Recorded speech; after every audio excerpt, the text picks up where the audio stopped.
They say an alpha king can survive anything except rejecting his fated mate before the gods themselves. King Lucien Varkor learned that truth the hard way when he shattered the soul of the one woman destiny chose for him. Now enemies circle, his kingdom bleeds, and the woman he destroyed carries the air that could save or damn them all. This is the story of a king who thought dominance was strength, until survival taught him that love was the only war worth fighting. Stay with me until the end because this gets brutal. And if you are watching from your city tonight, drop its name in the comments and smash that like button. Let me know where my wolf pack is watching from. The obsidian throne burned cold beneath Lucien Varkor's hands. Not from temperature. From the weight of 300 years of royal blood screaming through the veins of carved stone, every alpha king who ever sat here died violently. Civil war, assassination, betrayal so deep it poisoned entire bloodlines. The Moon Throne never forgave weakness, and Lucien understood that truth better than breathing. He was 28 years old and already felt ancient.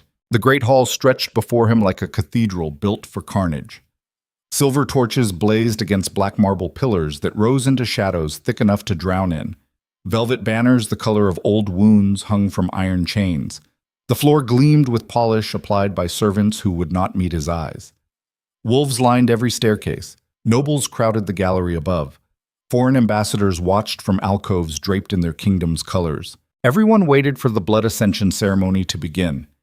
Everyone waited to see if the youngest alpha king in Dreadmore history would prove strong enough to keep his crown. Lucien breathed slowly through his nose. The air tasted like incense and iron, and the particular stink of ambition that clung to powerful men trapped in one room together. His wolf prowled beneath his skin, restless and vicious. It wanted blood. It always wanted blood. That was the nature of being born alpha, in a kingdom where showing mercy meant inviting a knife between your ribs. Commander Theron stood 3 steps below the throne, silver armor gleaming, one hand resting on the pommel of his sword. The man never smiled, never flinched. He had been Lucien's father's head of the Moon Guard before a rival house put a crossbow bolt through the old king's throat during a peace negotiation. Theron survived that ambush by killing 11 men with his bare hands while dragging the dying king back across the border. Lucien trusted him more than anyone alive, which meant he trusted him barely at all. Theron leaned closer without looking up. His voice dropped to a murmur only an alpha could hear through the noise of the hall. Your mate arrives in 3 minutes. The northern houses are already circling. If you show weakness tonight, we will have civil war by dawn. Lucien said nothing. He never wasted words on things he already knew. Lady Morgana Asheville glided through the crowd near the western gallery. Daughter of the richest house in Dreadmore. Beautiful in the way poisonous flowers were beautiful.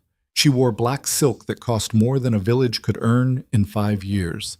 Emeralds dripped from her throat. Her smile could gut a man without him noticing until he bled out.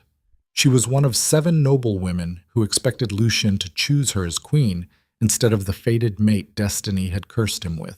Lucien watched her whisper something to Lord Vareth, head of House Ironclaw. The old bastard laughed. His teeth were too white, too perfect. Everything about the noble houses felt like performance, like predators pretending to be civilized while sharpening their claws behind velvet curtains. A horn sounded from beyond the great doors. The hall fell silent so fast Lucien heard his own heartbeat. The massive iron doors groaned open. Cold wind poured into the throne room, carrying the scent of winter and ash. Every wolf in the chamber tensed. Lucien felt his own spine lock into place. His hands tightened on the armrests of the throne until stone cracked beneath his fingers, because he felt her before he saw her. The mate bond ignited like lightning through his chest. It burned. Not painful. Worse than painful. It felt like recognition. Like something inside him that had been howling in darkness, his entire life suddenly found the light. His wolf surged forward so violently, Lucien nearly lost control. He forced it down with the brutal discipline of a man who had been fighting himself since childhood. Then she walked into the throne room. Selene Miravail. Lucien stopped breathing. She was not beautiful the way noble daughters were beautiful. No jewels, no silk, no carefully arranged hair or painted lips. She wore simple gray wool that looked like it had been mended a dozen times. Her dark hair hung loose around her shoulders. Dirt still clung to her boots from whatever northern road she had traveled. But her eyes, silver, pure silver that seemed to catch every torch in the hall and throw the light back brighter. And when those eyes met his across the length of the throne room, Lucien felt the world crack open. The mate bond roared through him with such force his vision blurred. Every instinct screamed at him to get up, to cross the hall, to pull her against him and never let go. His wolf clawed at his insides like it wanted to tear through his skin. The urge to claim her, to mark her, to drag her somewhere private and make her his in every way that mattered nearly shattered his control. Lucien did not move. He sat frozen on the moon throne while 300 wolves watched and waited for him to prove he was still king. Selene walked forward slowly. She did not bow, did not lower her eyes. She looked at him like she could see straight through the armor of kingship into the broken thing underneath, like she knew exactly what he was about to do to her. The hall remained silent. Theron shifted his weight almost imperceptibly. A warning. Lucien rose from the throne. His voice came out colder than he intended, colder than he felt. It echoed through the chamber with the weight of absolute authority. Selene Miravail, the gods have declared you my fated mate. Destiny has chosen you as Queen of Dreadmore. Murmurs rippled through the crowd. He heard Morgana's sharp intake of breath from across the hall. Saw Lord Vareth's hand tighten on his cane. Every noble in the room leaned forward like wolves scenting blood. Selene stood perfectly still 10 feet from the base of the throne. Her face showed nothing, but Lucien felt her emotions through the bond anyway. Confusion, hope, fear. She did not understand what was coming. Lucien descended 3 steps, close enough now that he could smell her, wildflowers and wood smoke and something clean that made his wolf whine with need. He looked into those silver eyes and felt something inside him begin to die. But kings who chose love over strategy died early. Lucien had learned that lesson watching his father bleed out on a treaty table. He forced the words through his teeth. I reject you as my queen. The mate bond shattered. Not cleanly. It broke like bone, jagged and brutal. Pain exploded through Lucien's chest so intense his knees almost buckled. He tasted copper. His vision went white at the edges. Every nerve in his body screamed. His wolf howled in rage and grief, but none of that compared to what happened to Selene. She collapsed, just dropped to her knees on the marble floor like someone had cut her strings. A sound tore from her throat that was not quite a scream, more like something dying. Her hands pressed against her chest like she was trying to hold herself together. Tears poured down her face. The bond between them did not break completely. It fractured, splintered, left jagged edges that kept tearing with every breath. Lucien felt her agony through the broken connection. Humiliation. Betrayal. A pain so deep it had no bottom. He stood over her and felt nothing on his face. Ice and stone. That was all anyone would see. The Alpha King who chose empire over desire. Applause began slowly from the noble gallery, then louder. Lord Vareth clapped with theatrical enthusiasm. Lady Morgana smiled like she had won something. The foreign ambassadors nodded approval. Even some of the common wolves near the doors murmured agreement. The king had been strong, wise, strategic. Only Theron remained silent. The commander's jaw was tight. His eyes stayed fixed on Selene where she knelt broken on the floor. Lucien forced himself to turn away from her, to climb back up the steps, to sit on the throne like nothing inside him had just been ripped apart. His voice rang through the hall. The ceremony is complete. Let no one question the strength of Dreadmore. More applause. Louder now. Lucien sat perfectly still while the hall erupted in celebration around him. Wine appeared. Music started. Nobles rushed to congratulate him on his discipline. And through it all, he felt Selene. She stayed kneeling on that marble floor for almost a full minute before she finally found the strength to stand. No one helped her. No one even looked at her. She was already erased, already forgotten. When she walked out of the throne room, she did not run, did not sob, just walked with her spine straight and her head up like she still had dignity left. Lucien watched her go and felt his wolf begin to bleed. Eeks. The feast lasted until dawn. Lucien endured it the way he endured everything, with absolute control and zero emotion showing on his face. He drank wine that tasted like ash, accepted congratulations from men who would kill him if they thought they could survive it, smiled at noble daughters who circled him like sharks smelling weakness. Lady Morgana cornered him near the western balcony sometime past midnight. "You made the right choice," she said. Her voice was silk over steel. That girl had nothing to offer the crown. No family, no land, no political value whatsoever. Lucien looked at her, really looked, saw the calculation behind her beauty, the ambition that made her eyes gleam. "You think you would have been better?" "I think I would have made you stronger," Morgana said. "I think I would have brought you alliances your kingdom desperately needs. I think I understand power in ways some peasant healer never could." She stepped closer, close enough that her perfume made his wolf snarl with disgust. "Choose me, Lucien. Make me your queen. Together we could turn Dreadmore into an empire that would make the old kingdoms tremble." Lucien said nothing for a long moment. Then he leaned down until his mouth nearly touched her ear. His voice dropped to a whisper only she could hear. "If you ever speak about her again, I will have your tongue cut out and fed to the dogs in front of your father's entire house." Morgana went pale. She stepped back fast. Her hand shook before she caught herself. Lucien walked away without another word. He found Theron on the battlements overlooking the capital. The commander stood alone in the freezing wind, staring out at the city lights scattered below like fallen stars. Lucien stopped beside him. Neither man spoke for a while. Finally, Theron broke the silence. "She left an hour ago, took nothing but the clothes on her back. One of the gate guards said she walked north toward the wastelands." Lucien closed his eyes. "Good. Is it?" Theron turned to face him fully. "Because your wolf is dying, my king. I can see it.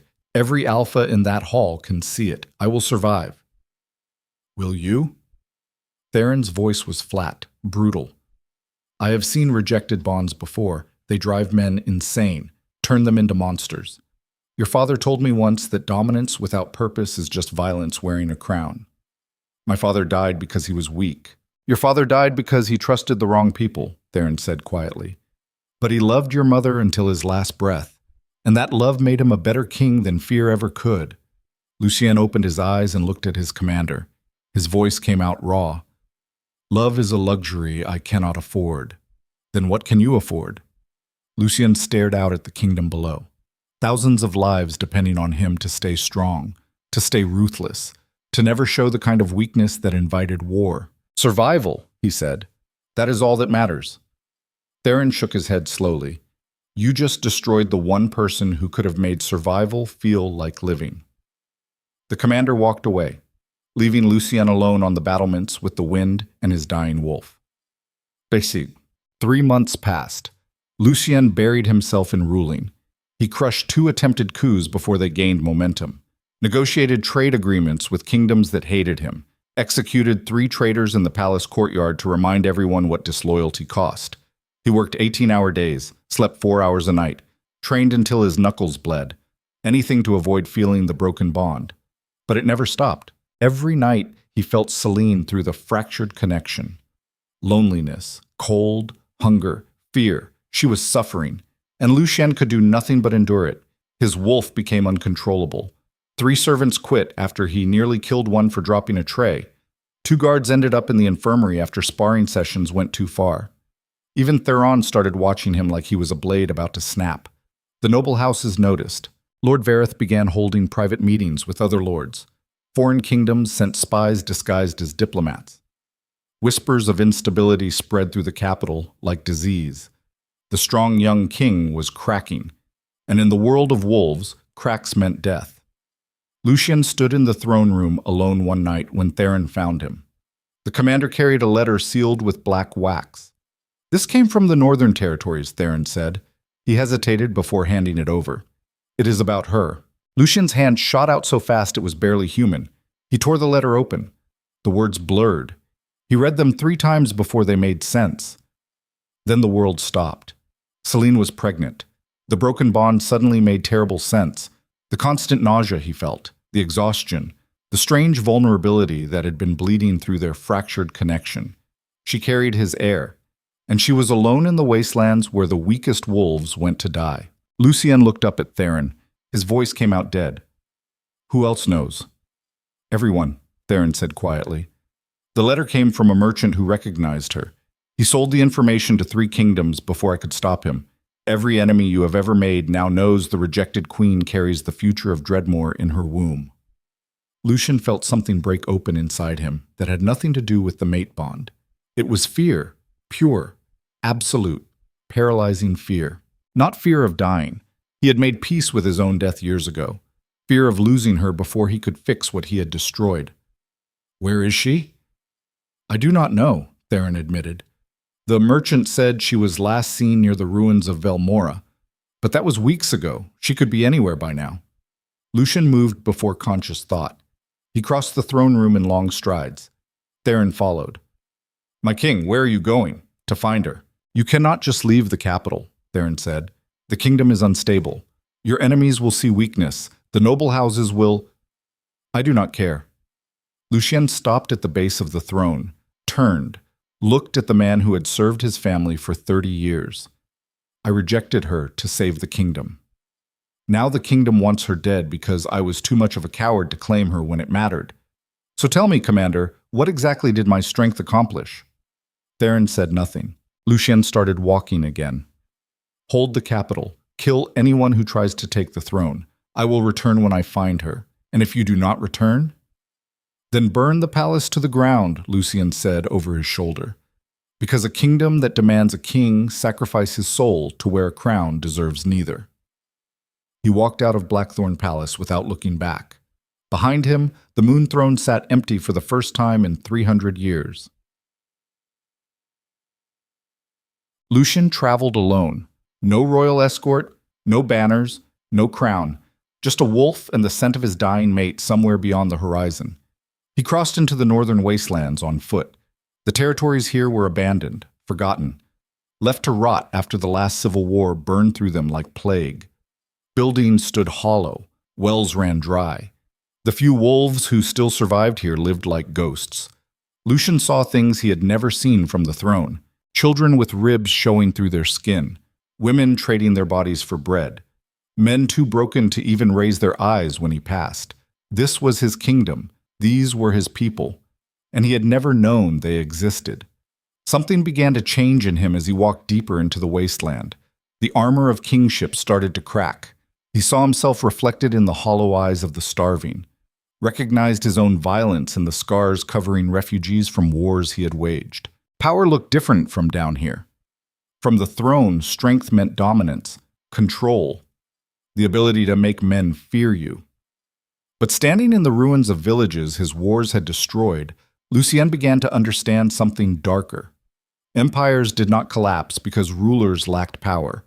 They collapsed because rulers stopped seeing people. He kept walking. Days blurred together.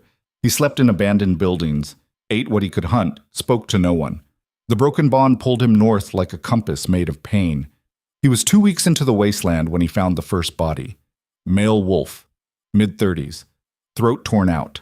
The killing was professional, clean, fast.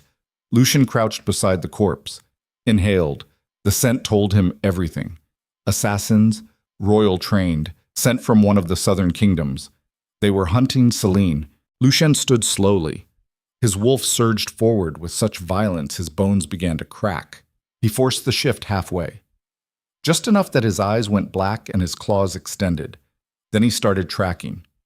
He found the second body an hour later, then a third, then a camp. 5 assassins, all wearing the colors of House Greystone, a rival kingdom that had been trying to destabilize Dreadmore for decades. They sat around a fire discussing how they would kill the pregnant Omega when they found her. Lucien walked into their camp like death incarnate. The first man died before he could scream. The second managed to draw his blade before Lucien tore his arm off. The third tried to run. Lucien caught him in 3 strides and broke his spine against a tree. The last 2 fought together. It did not matter. Lucien killed them with the cold efficiency of a man who had been doing violence since childhood. No rage, no emotion, just brutal, mechanical destruction. When it was over, he stood in a camp painted red with blood. His hands shook, not from exertion, from the realization of what he had become. A king who ruled through fear, a man who killed without feeling, a wolf so far from human he barely remembered what warmth felt like. He looked down at the bodies and felt nothing. That was the most terrifying part. He felt nothing at all. It took another week to find her. Lucien tracked Selene to a sanctuary hidden in the mountains of Velmora, an ancient place, older than kingdoms. The ruins rose from stone cliffs like broken teeth. Moss covered everything. Water dripped from cracks in walls that had stood for 1,000 years. He smelled her before he saw her. Wildflowers and wood smoke, stronger now, mixed with something new. Life, growing life. Lucien climbed through the ruins slowly.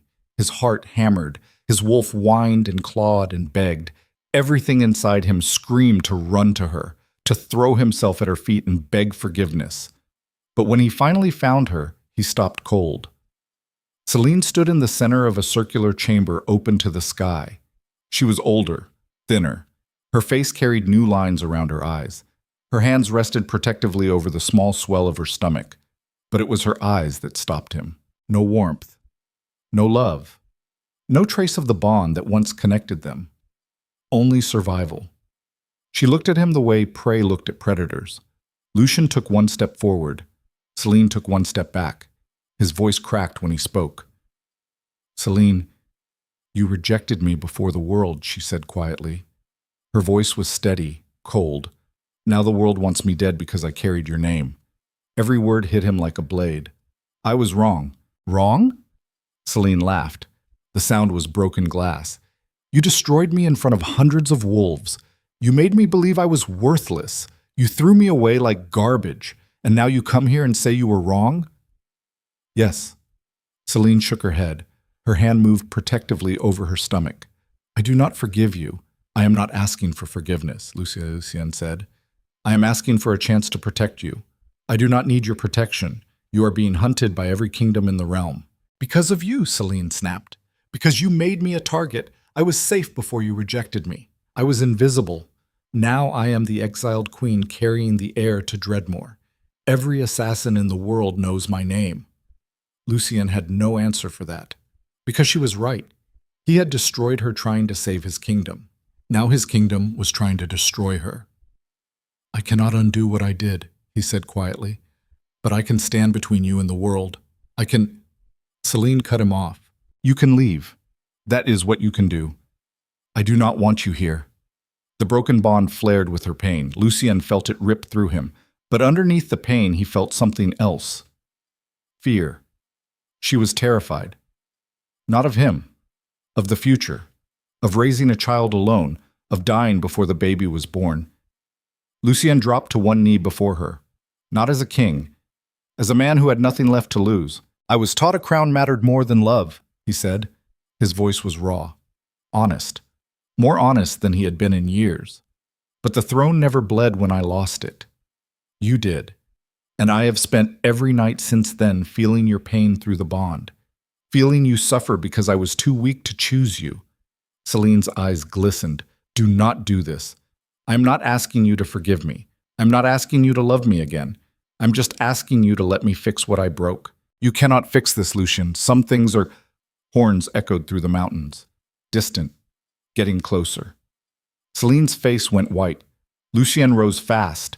His wolf surged forward. He smelled them on the wind. Soldiers. Dozens of them. They had been found. Selene looked at him with raw terror in her silver eyes. "What do we do?" Lucien stepped between her and the only entrance to the sanctuary. His voice dropped to something dark and final. "We survive." Then the army poured into the ruins, and Lucien Varkor made his choice. Not between kingdom and love. Between the kind of ruler he had been and the man he might still become. He chose her. Completely. And the mountains learned what an alpha king looked like when he stopped pretending to be civilized. The first soldier died before he finished drawing his sword. Lucien moved like something unnatural. Faster than human. Faster than rational thought. His claws tore through armor like it was made of paper. Blood sprayed across ancient stone. The man's scream cut off mid-breath as his throat opened to the mountain air. 3 more soldiers poured through the entrance. Lucien met them head-on. No strategy, no calculation, just pure alpha violence unleashed after months of restraint. He caught the first one by the face and slammed his skull into the wall hard enough that stone cracked. The second managed to swing his blade. It bit into Lucien's shoulder. He did not even slow down, just grabbed the sword with his bare hand, ripped it free, and drove it through the soldier's chest. The third one tried to run. Lucien was on him in 2 strides, claws through the spine. The body dropped like a puppet with cut strings. Behind him, Selene pressed herself against the far wall. Her hands covered her stomach. Her eyes were wide with something between terror and recognition. She was seeing what he really was beneath the crown. A killer. More soldiers flooded into the sanctuary, dozens of them. They wore the colors of House Greystone mixed with mercenary armor from kingdoms Lucien did not even recognize. This was not just one enemy. This was a coalition. Multiple houses working together to eliminate the rejected queen and her unborn heir. They spread out in formation, professional, trained. They had fought alphas before. The commander stepped forward, older wolf, scarred face, eyes like flint. "Stand down, King Varkor. This does not concern you anymore. You rejected the Omega. She is not your responsibility." Lucien straightened slowly. Blood dripped from his claws. His shoulder wound was already healing. He looked at the commander with eyes that had gone completely black. His voice came out low, deadly quiet.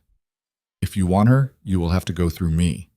The commander smiled. It was not a pleasant expression. That was always the plan. He gestured. 20 soldiers moved forward as one. Lucien's wolf exploded out of him with such force the transformation shattered his remaining control. Bones cracked and reformed, his body expanded. Muscles tore and rebuilt themselves stronger. Fur rippled across his skin like darkness spreading. The full alpha shift was forbidden inside cities. Too destructive. Too brutal. Kings were supposed to maintain human form to prove they could control the beast. But Lucien was done pretending to be civilized. The wolf that stood in the sanctuary was massive, black as midnight, eyes like burning coals. It radiated power so intense the weaker soldiers actually stepped back. Then it attacked. What followed was not a battle. It was a massacre. Lucien tore through the soldiers like they were made of straw. Claws ripped through steel, jaws crushed bone. He moved with the efficiency of a predator that had been killing since it learned to walk. No wasted motion, no hesitation. Just brutal, mechanical destruction delivered with surgical precision. A soldier tried to flank him. Lucien caught him mid-leap and threw him into 3 others hard enough to break ribs. Another fired a crossbow. The bolt buried itself in Lucien's side. He snapped the shaft off without slowing down and gutted the archer with one swipe. The commander shouted orders, but his men were already breaking. You could train soldiers to fight wolves. You could even train them to fight alphas. But you could not train them to stand against a king who had stopped caring whether he lived or died. Lucien fought like a man with nothing left to lose, because he did not. If Selene died here, the kingdom meant nothing. The throne meant nothing. His own life meant nothing. She was the only thing that mattered. That realization burned through him hotter than any wound. He had spent his entire life believing strength meant standing alone. That kings could not afford emotional attachments. That love was weakness waiting to be exploited. But standing between Selene and an army trying to kill her, Lucien finally understood the difference between dominance and devotion. Dominance was what he showed the noble houses, the foreign kingdoms, the enemies who tested his borders. Devotion was what he felt now. It was not weakness. It was the most dangerous thing he had ever experienced, because a man fighting for power could be negotiated with, bribed, intimidated. But a wolf fighting for his mate would burn the world down and dance in the ashes. The commander realized it too late. He tried to retreat. Lucien was already there. The wolf's jaws closed around the man's throat. Not hard enough to kill, just hard enough to hold him completely still. The commander went rigid. His remaining soldiers froze. Lucien's voice came out distorted, inhuman, filtered through vocal cords that were no longer fully human. "Leave. Tell whoever sent you that the next army that comes for her dies screaming." He released the commander, shoved him toward the entrance. The man stumbled, caught himself. He looked at Lucien with pure hatred burning in his eyes. "You just declared war on half the kingdoms in the realm." "Good," Lucien said. "Let them come." The soldiers retreated, fast, dragging their wounded, leaving their dead. When the last one disappeared beyond the ruins, silence crashed over the sanctuary like a physical weight. Lucien stood in the center of the chamber, surrounded by bodies, blood soaked into ancient stone. His wolf form held for another moment, then collapsed back into human. The shift left him naked and covered in wounds that were already closing. He did not move, just stood there breathing hard while his body rebuilt itself. Behind him, he heard Selene's footsteps. Slow, careful. She stopped a few feet away. Lucien did not turn around. Could not, because he knew what she would see. A monster wearing a king's face. A man so broken by violence he had forgotten how to be anything else. Her voice came out soft, shaken. You killed them all. Not all of them. I let the commander live. Why? So he could spread fear, Lucien said quietly. So every kingdom that wants you dead understands what they will face. Silence. Then Selene moved closer, close enough that he could feel her warmth against his back. You are bleeding. I will heal. Lucien. Her hand touched his shoulder, gentle, tentative. You are shaking. He was. His whole body trembled with adrenaline crash and the aftermath of a shift that violent. His hands would not stop shaking. His breath came in ragged gasps. For the first time in months, the broken mate bond flared with something other than pain. Concern. Her concern. For him. Lucien closed his eyes. I am fine. You are not fine, Selene said. You just fought an entire army alone. You are covered in wounds, and you are standing here pretending you feel nothing. I was trained not to feel. That is the saddest thing I have ever heard. Her hand moved from his shoulder to his arm. She stepped around to face him. He kept his eyes closed, could not bear to see the disgust he knew would be there. But when Selene spoke again, her voice carried no disgust, only exhaustion. Look at me. I cannot. Why? Because you will see what I am, Lucien said. His voice cracked. You will see the monster they made me into, the king who rules through fear, the man who just killed 20 wolves without hesitation. I already see that, Selene said quietly. I saw it the night you rejected me. I saw it in the throne room when you destroyed me in front of the entire kingdom. This is not new, Lucien. Then why are you still here? He opened his eyes, found her standing inches away. Silver eyes locked on his, her hand still rested on his arm. Because monsters do not shake when they kill, she said. Monsters do not look like they are about to break. And monsters definitely do not cross half a continent to protect someone they claim not to care about. I never claimed not to care. You rejected me. I rejected you because I was a coward, Lucien said. The words came out raw. Honest. Because I believed the throne mattered more than anything else. Because I was taught that kings who show weakness die young. Because I have spent my entire life being told that love is a luxury and power is all that matters. And now I know that power without purpose is just violence wearing a crown. That dominance without connection is slow suicide. That I can conquer 100 kingdoms and it will not matter if I lose the one person who makes me feel human. Selene's eyes glistened. You hurt me. I know, you destroyed me. I know. And now you think you can just show up and fix everything with pretty words? No, Lucien said. I do not think I can fix anything. I just think I can stand between you and the world. I can bleed for you. I can fight for you. I can burn down every kingdom that wants you dead. That is all I have to offer. Selene looked at him for a long moment. Then she stepped closer, close enough that her stomach pressed against his, close enough that he could feel the heartbeat of their child through her skin. I do not forgive you, she said quietly. I do not trust you. And I do not know if I can ever love you again. I understand. But I'm tired, Lucien. I am exhausted. I have been running for months. I have been hunted and starving and terrified, and I cannot do it alone anymore. Her voice broke. I cannot raise this child alone. You will not have to, Lucien said. I swear to you. Whatever happens, whatever you decide about us, I will protect you both until my last breath. Selene's hand moved to his chest, over his heart. She could probably feel how hard it was pounding. How do I know you will not change your mind again? How do I know you will not wake up one day and decide the kingdom matters more? Lucien caught her hand, pressed it harder against his chest. Because I already tried living without you. I already chose the kingdom over you, and it nearly destroyed me. The throne is just stone and metal, Selene. It does not bleed. It does not feel. It does not make me want to be better than what I am. You do. She searched his face, looking for lies, for manipulation, for the cold calculation she had seen in the throne room. All she found was exhaustion and desperate honesty. I need time, she finally said. I will give you forever if that is what you need. And I need you to understand something.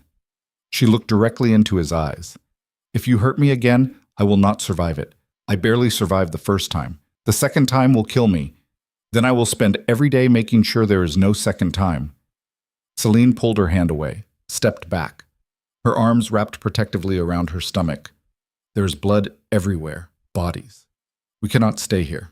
I know. Lucien looked around the sanctuary. More will come. That commander will report back. They will send a bigger army. Where do we go? Somewhere they will not expect. Lucien's mind was already working through options. Not back to Dreadmore. The capital is compromised. Half the noble houses probably funded this attack. So we run? We survive, Lucien corrected. There is a difference. Is there? He looked at her. Really looked. Saw the toll these months had taken. The weight loss. The shadows under her eyes. The way she stood like someone expecting the next blow.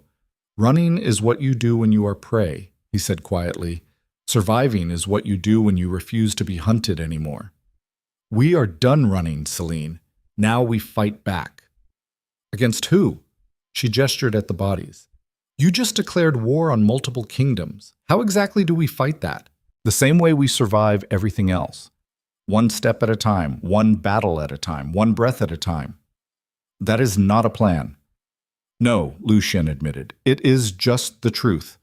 But I will tell you this. Every kingdom that wants you dead is counting on me being the same king I was 3 months ago. The one who chose politics over people. The one who cared more about alliances than lives. And you are not that king anymore? I am trying not to be. Trying is not the same as succeeding. I know, Lucien said, but it is a start. Selene looked at him for another long moment, then she sighed. Fine, we survived together, but I set the rules. Anything. First rule. You do not touch me unless I say you can. No claiming, no marking, no alpha dominance games. We are not mates right now. We are allies. Agreed. Second rule. You do not make decisions for me. I am not some helpless Omega who needs protecting. I survived months alone in the wastelands. I can handle myself. I never thought you were helpless. Good. Keep thinking that. Third rule. She pointed at him. If you ever reject me again, if you ever make me feel like I am worthless or disposable or less important than your kingdom, I will walk away and you will never find me. Understood? Understood. Selene nodded slowly. Her hand moved back to her stomach. How long until more soldiers come? Hours at most. The commander will not wait. Then we need to move now. Can you travel? I have been traveling for months, Lucien. I can handle a few more miles. He wanted to argue, wanted to insist she rest. But he could see the steel in her spine, the determination in her eyes. She was not some fragile thing that needed coddling. She was a survivor. And maybe that was what he needed more than anything. Not a queen chosen by politics, not a mate handed to him by destiny, but a partner strong enough to stand beside him when the world came for them both. Lucien moved to the bodies, started stripping them of weapons and supplies. Selene joined him without being asked. They worked in silence, gathering food, water, blades, anything useful. When they finished, Lucien looked at her.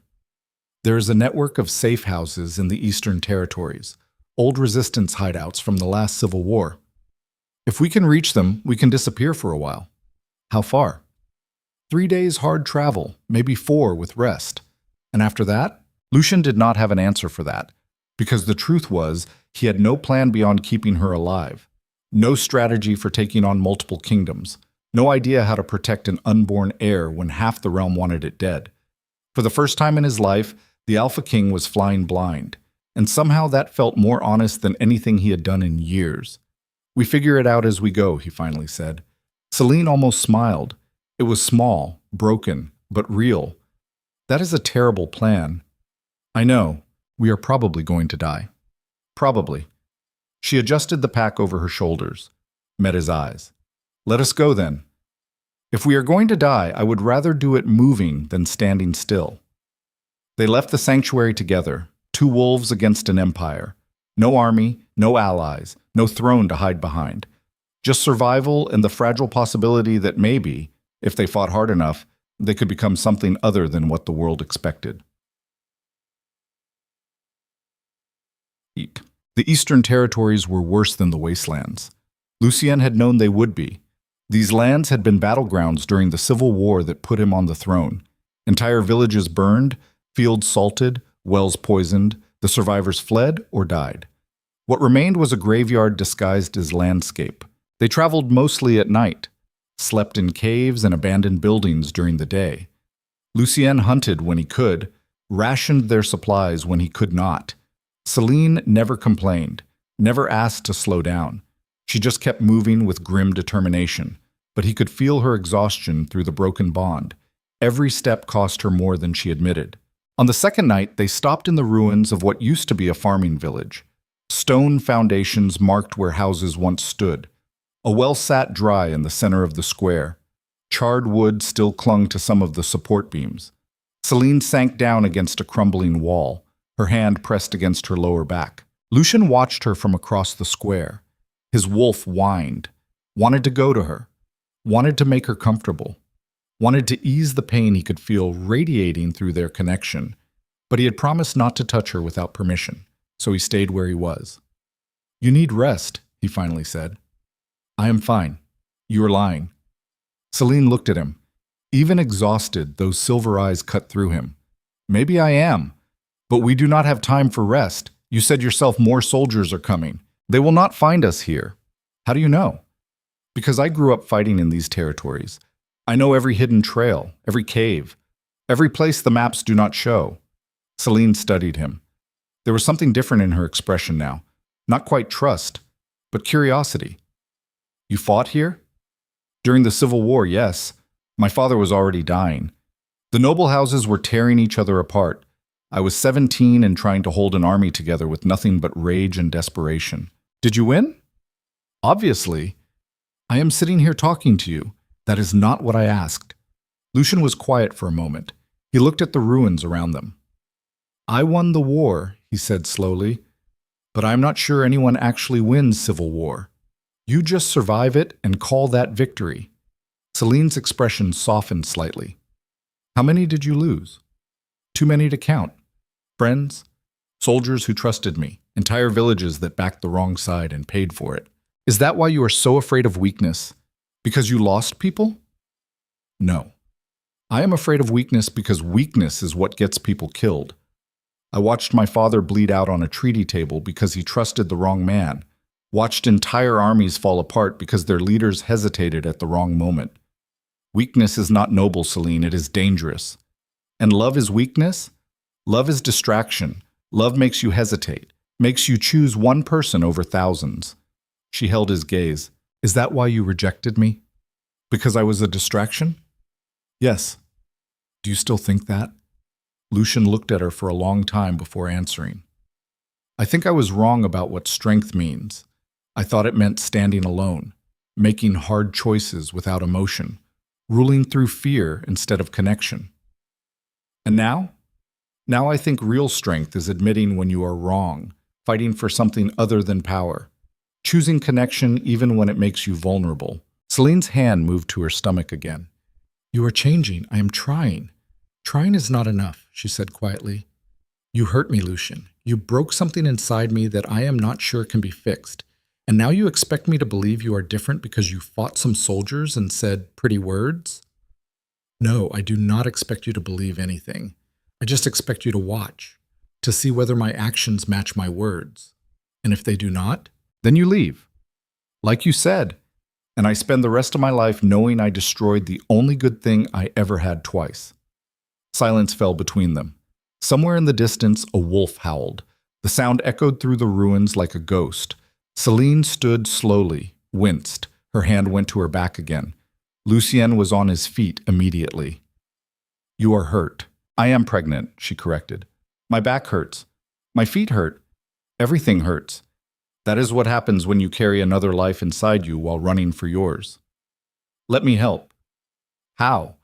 "I do not know. Tell me what you need." Selene looked at him like he had said something absurd. You really do not know, do you? You have no idea what pregnancy is actually like. I have seen pregnant wolves before. Watching is not the same as understanding, Lucien.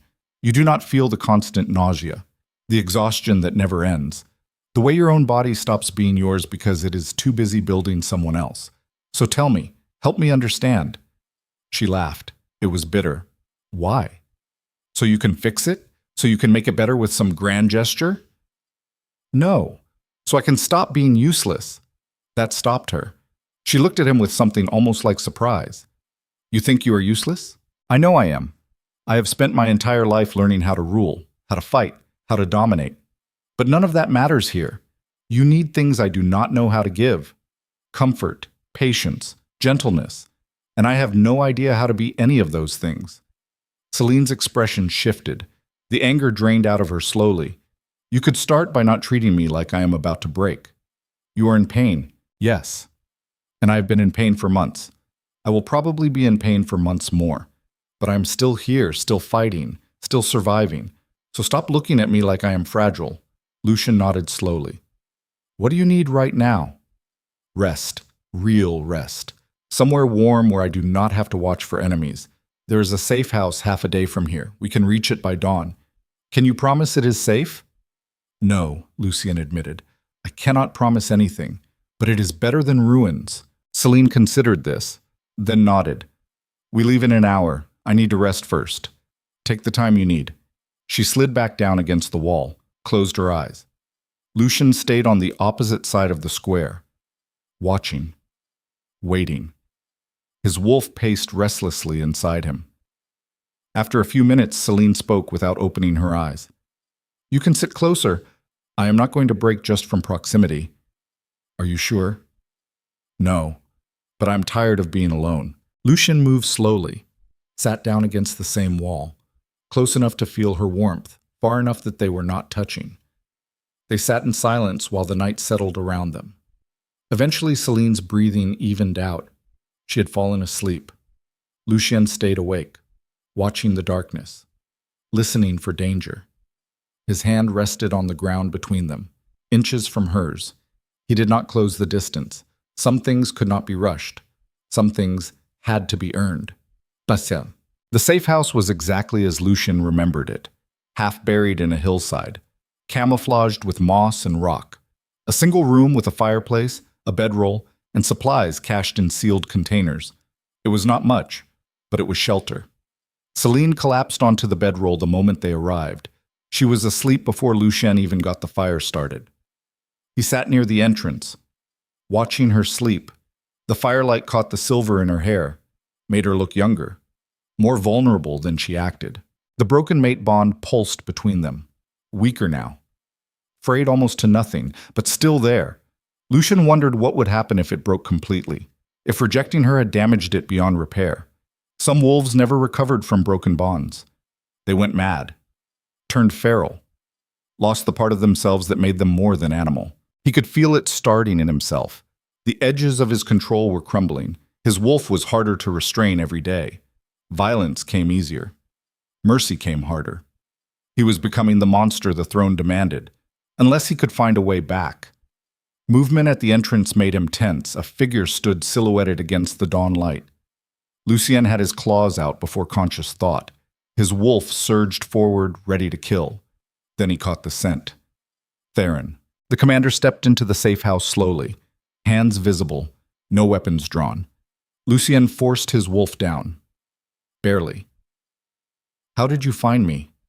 I have been tracking you since you left the capital, Theron said quietly. You are not as invisible as you think. Why? Because you are my king, and because I knew you would do something reckless. Protecting my mate is not reckless. Declaring war on half the kingdoms in the realm without an army is absolutely reckless, Theron said. He glanced at Selene sleeping near the fire. But I understand why you did it. Do you? More than you know. Lucien and studied his commander. The man looked exhausted, worn down. There was something in his eyes Lucien had never seen before. Grief. What happened? The capital is in chaos, Theron said. 3 noble houses tried to seize the throne the day after you left. I put them down, but the executions only made things worse. The southern kingdoms are massing armies at the border. They smell weakness, so the empire is collapsing. Not yet, but it will if you do not return.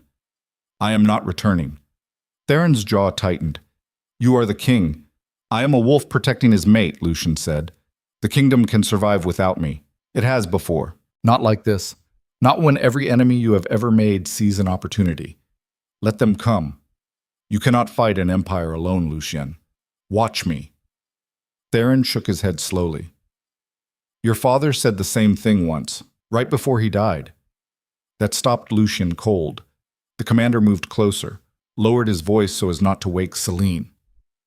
I never told you the truth about your father's death, about what really happened at that treaty negotiation. It was an ambush, I know. Yes. But it was an ambush because your father went alone. He thought he could negotiate peace without an army, thought his reputation as a strong king would be enough. It was not. Lucien said nothing. He died because he believed dominance mattered more than preparation, Theron continued. Because he trusted strength over strategy. And you are making the same mistake. No.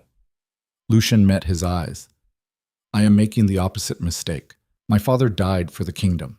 I am choosing to live for something other than it, even if that choice destroys everything, especially then.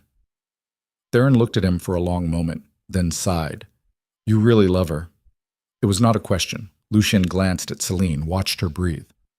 I rejected her because I thought love was weakness. Now I know it is the only thing I was ever strong enough to fight for. And the kingdom? We'll have to find another king. There is no other king, Theron said. You are it. Like it or not. The throne does not pass to someone else just because you decide to walk away. Then let it burn. You do not mean that. Lucien looked at his commander. His voice dropped to something final. A kingdom that demands a man sacrifice his soul is not worth keeping. And I am done sacrificing. Theron was quiet for a long time. Then he reached into his pack, pulled out a sealed letter. This arrived at the capital 2 days ago. It is addressed to you. From who? He handed over the letter. Lucien broke the seal. Read. His blood went cold. The letter was from Lord Vareth, head of House Ironclaw, one of the most powerful nobles in Dreadmoor. It was not a threat. It was an offer.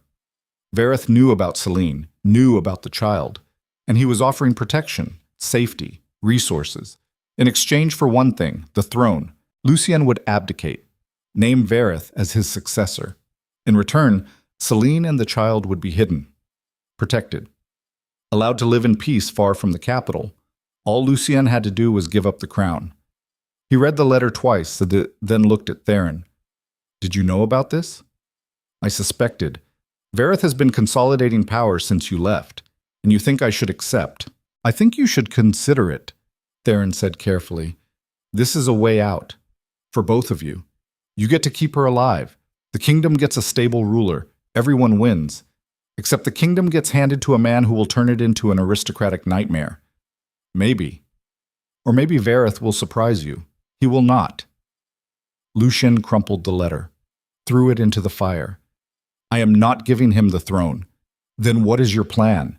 I told you, we survive, we fight, we find a way. That is not a plan. That is hope. Hope is all I have left. Theron looked like he wanted to argue. Then he glanced at Selene again. Something in his expression shifted.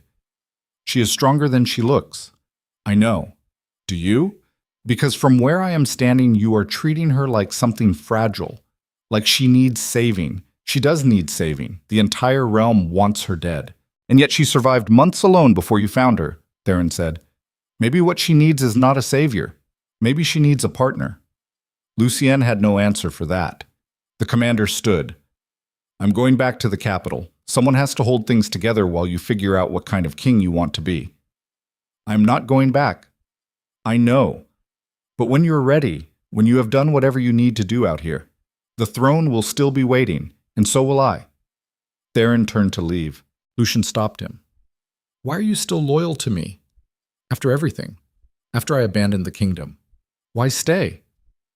Because loyalty is not about agreeing with every decision someone makes, Theron said quietly. It is about standing beside them when they are trying to become better than they were. Your father never learned that. But maybe you can. The commander left. Lucien sat alone by the fire, staring at the ashes of Vareth's letter. Behind him, Selene stirred. Her voice was rough with sleep. I heard everything. Lucien did not turn around. I know. Are you going to take the offer? No. Why not? Because giving up the throne does not fix anything. It just puts someone worse in power. So you are keeping it? I do not know, Lucien admitted. I do not know what I am doing anymore. I just know I will not hand Dreadmore to someone like Vareth. Selene sat up slowly, moved to sit beside him near the fire. You could walk away from all of it. The throne, the kingdom. We could disappear. Raise this child somewhere no one knows our names. We could. But you will not. Lucien looked at her. Would you respect me if I did? Selene was quiet for a moment. I do not know.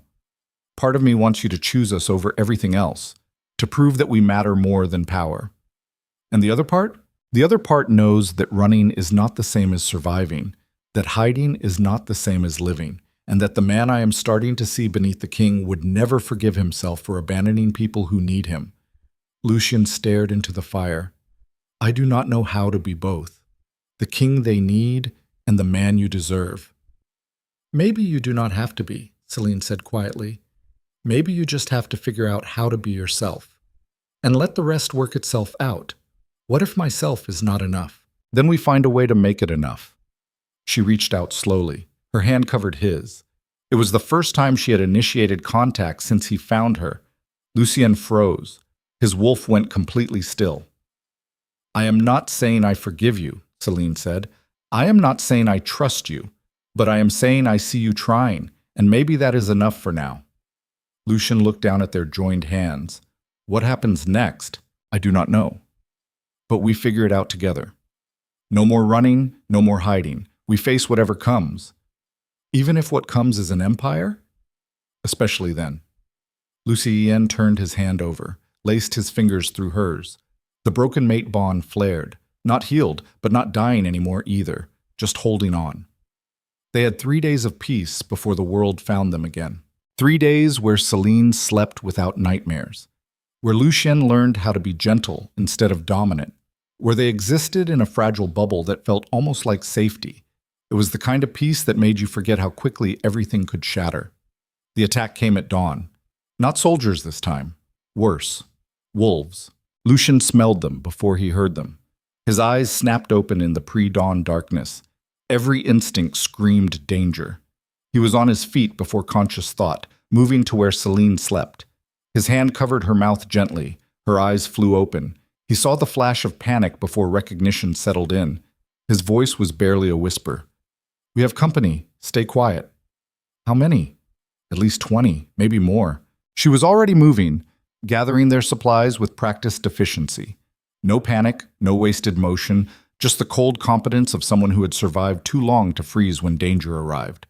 Lucien moved to the entrance, peered through the narrow gap in the camouflaged door. What he saw made his blood run cold.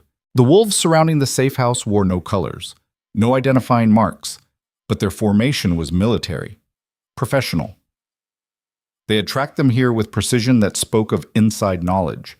Someone had betrayed their location. Lucien scanned the group for the leader, found him standing at the edge of the perimeter, tall, broad-shouldered, moving with the casual confidence of an alpha who knew he had the advantage. Then the wolf turned slightly and moonlight caught his face. Lucien stopped breathing. It was Marcus Thornwick, captain of the Moon Guard, one of his most trusted commanders, a man who had sworn absolute loyalty to the crown, a man Lucien had considered a friend. The betrayal hit harder than any physical wound, because Marcus was not some ambitious noble or foreign assassin. He was inner circle, someone who sat at war councils, who knew every defensive strategy, who had access to information even Theron rarely saw. If Marcus had turned, then the rot went deeper than Lucien had imagined. Behind him, Selene's voice was quiet. Who is it? Someone I trusted. That narrows it down to almost no one. She was right.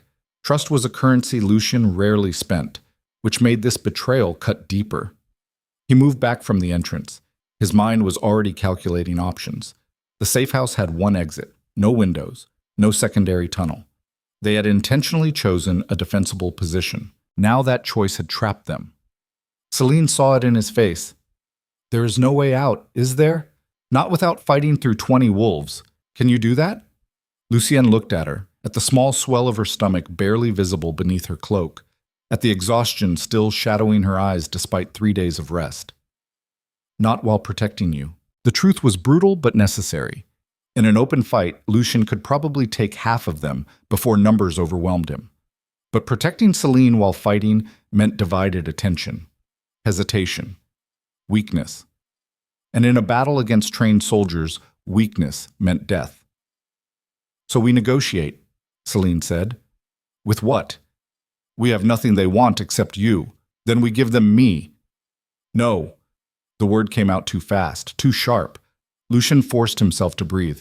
Selene's expression was calm, almost resigned. If they want to kill me, they will find a way eventually. But if they want to capture me, that gives us leverage. Leverage to do what? Watch you get dragged back to whatever kingdom paid for this? Maybe. Or maybe buy you time to figure out who we can still trust. Lucien stared at her like she had lost her mind. You want me to let them take you? I want you to be smart instead of suicidal. You cannot fight 20 wolves alone, so we play the only card we have, which is me, alive, carrying the air. That makes me valuable. They will not kill me immediately, but they will eventually. Probably.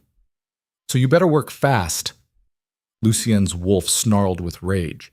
Every instinct screamed at him to fight, to tear through the wolves outside until none were left standing, to protect his mate with the same violence that had kept him alive this long. But Selene was right. Fighting meant dying, both of them, and their child.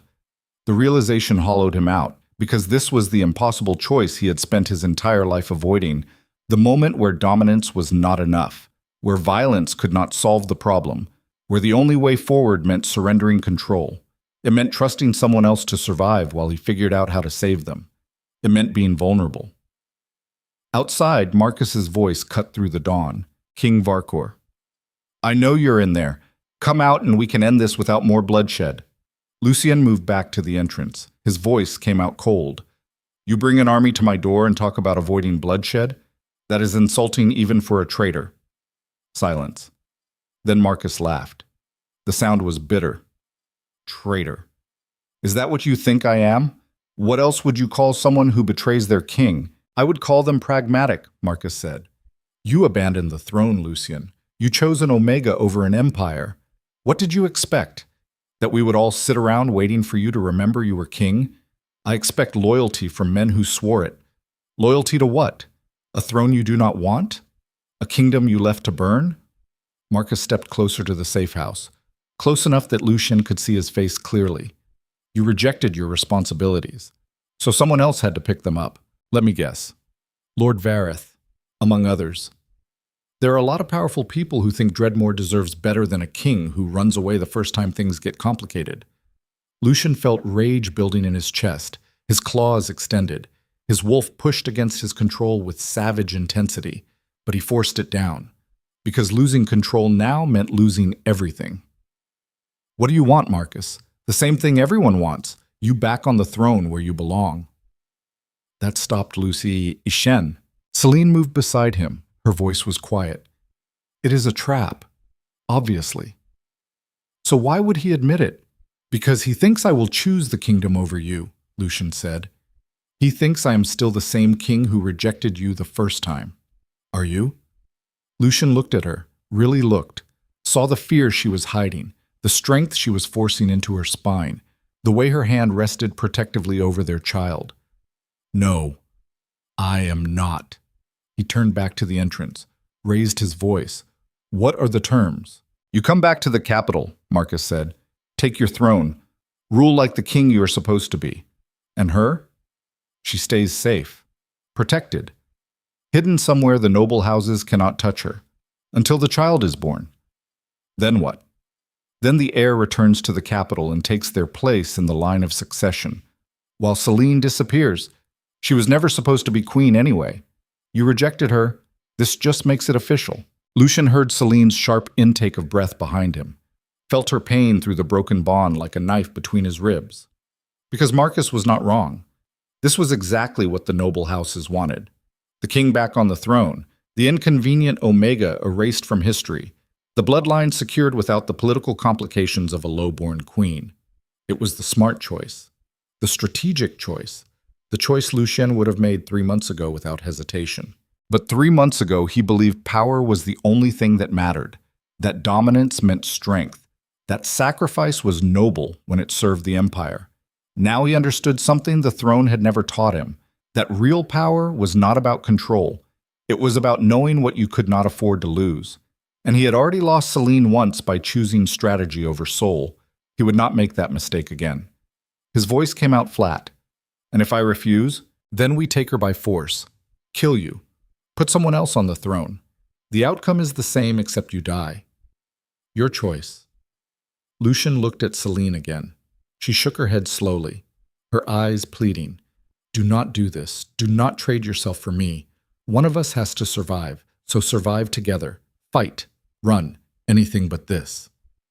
There is nowhere left to run, Lucien said quietly, and fighting means watching you die. I cannot do that again. Again? I have been watching you suffer for months through the bond, feeling your pain, your fear, your loneliness.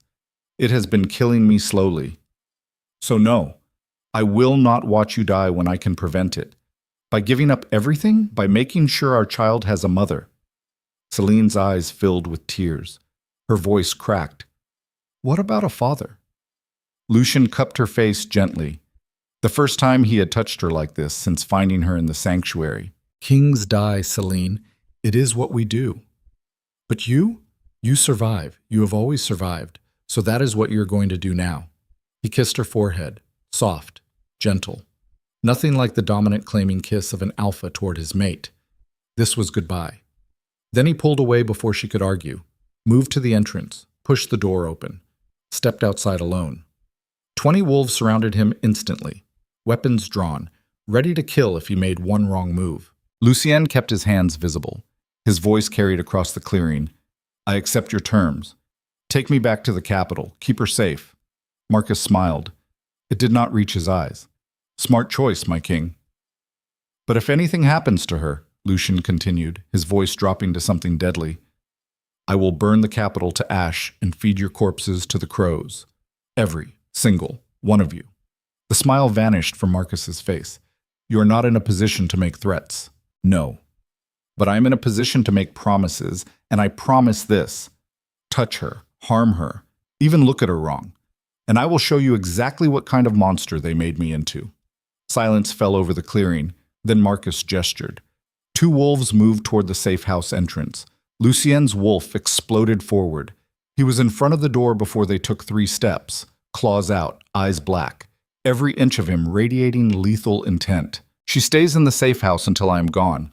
Non-negotiable. Marcus stared at him for a long moment, then nodded. Fine. We leave now. She stays here until we are gone. Then my men will escort her to a secure location. How do I know you will keep your word?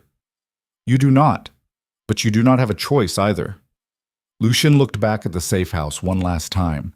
Selene stood in the doorway, tears streaming down her face, her hand pressed over her stomach. He memorized her, every detail, because he did not know if he would ever see her again. Then he turned away, walked toward Marcus and the waiting wolves. They surrounded him immediately, weapons at his back, claws ready. He was a prisoner in everything but name. Marcus fell into step beside him as they started moving. You really love her. It was not a question, but Lucien answered anyway.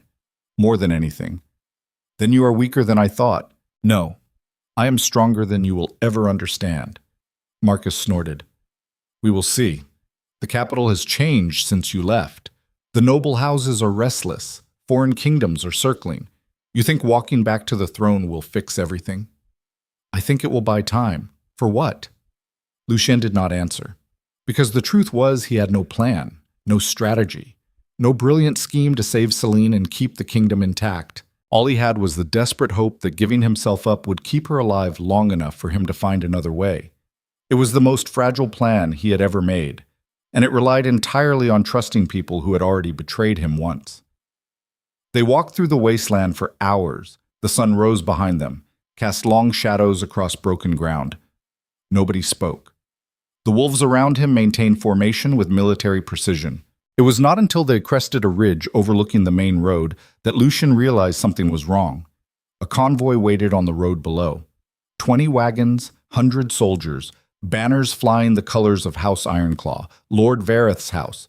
Lucien stopped walking. Marcus kept moving, did not look back. "Keep walking, my king." This was not part of the agreement. Plans change. Lucien felt ice spreading through his chest. "You lied." "I adapted," Marcus corrected. Vareth offered a better deal. More gold, more power, a guaranteed position in the new regime. "What new regime?" "The one that starts the moment you are dead."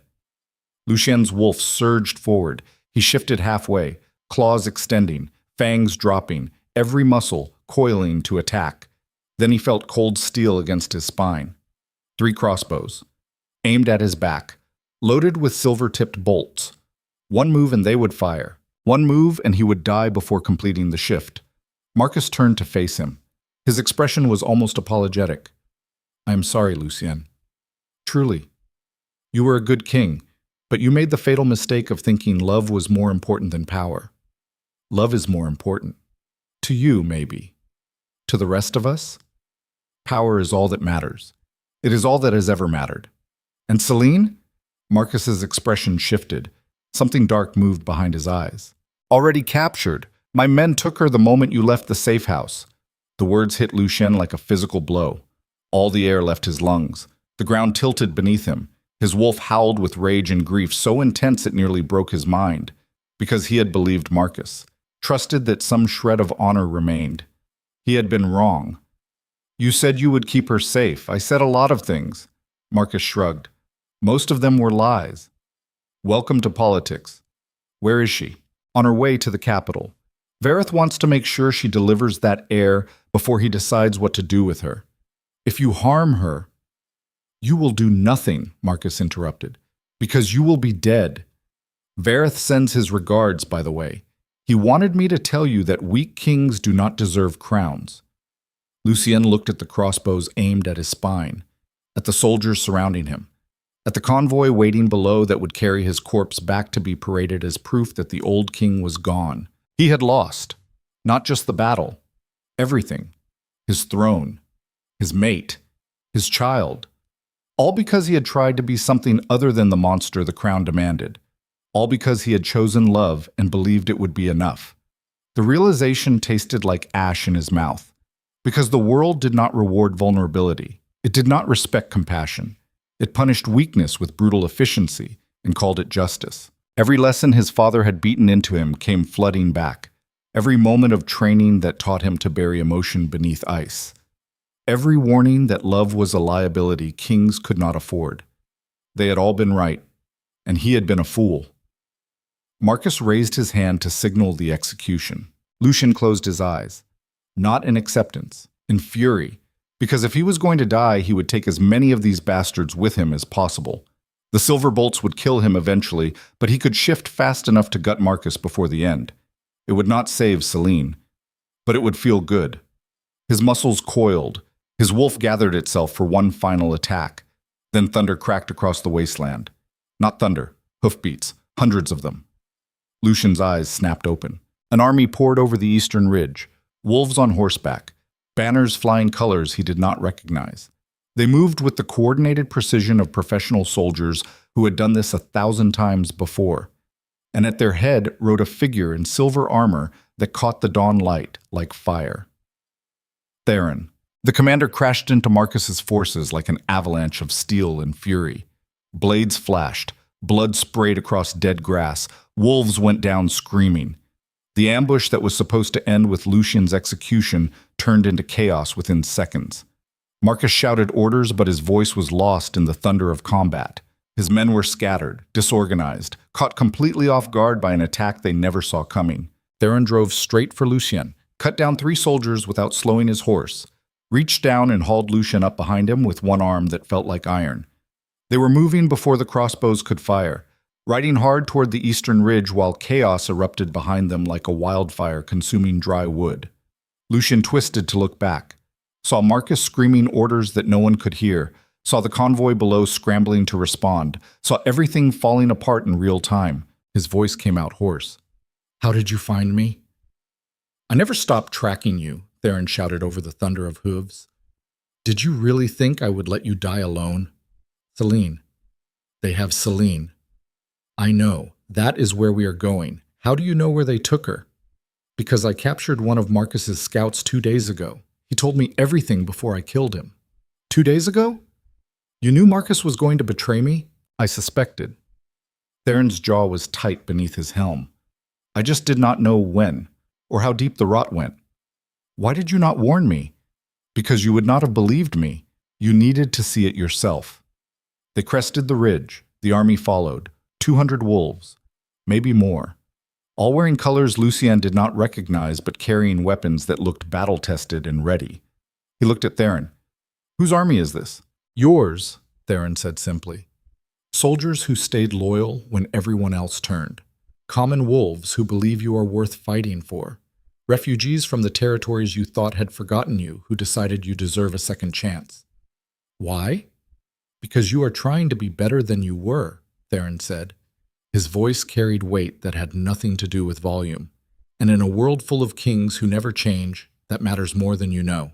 Lucien felt something crack open inside his chest.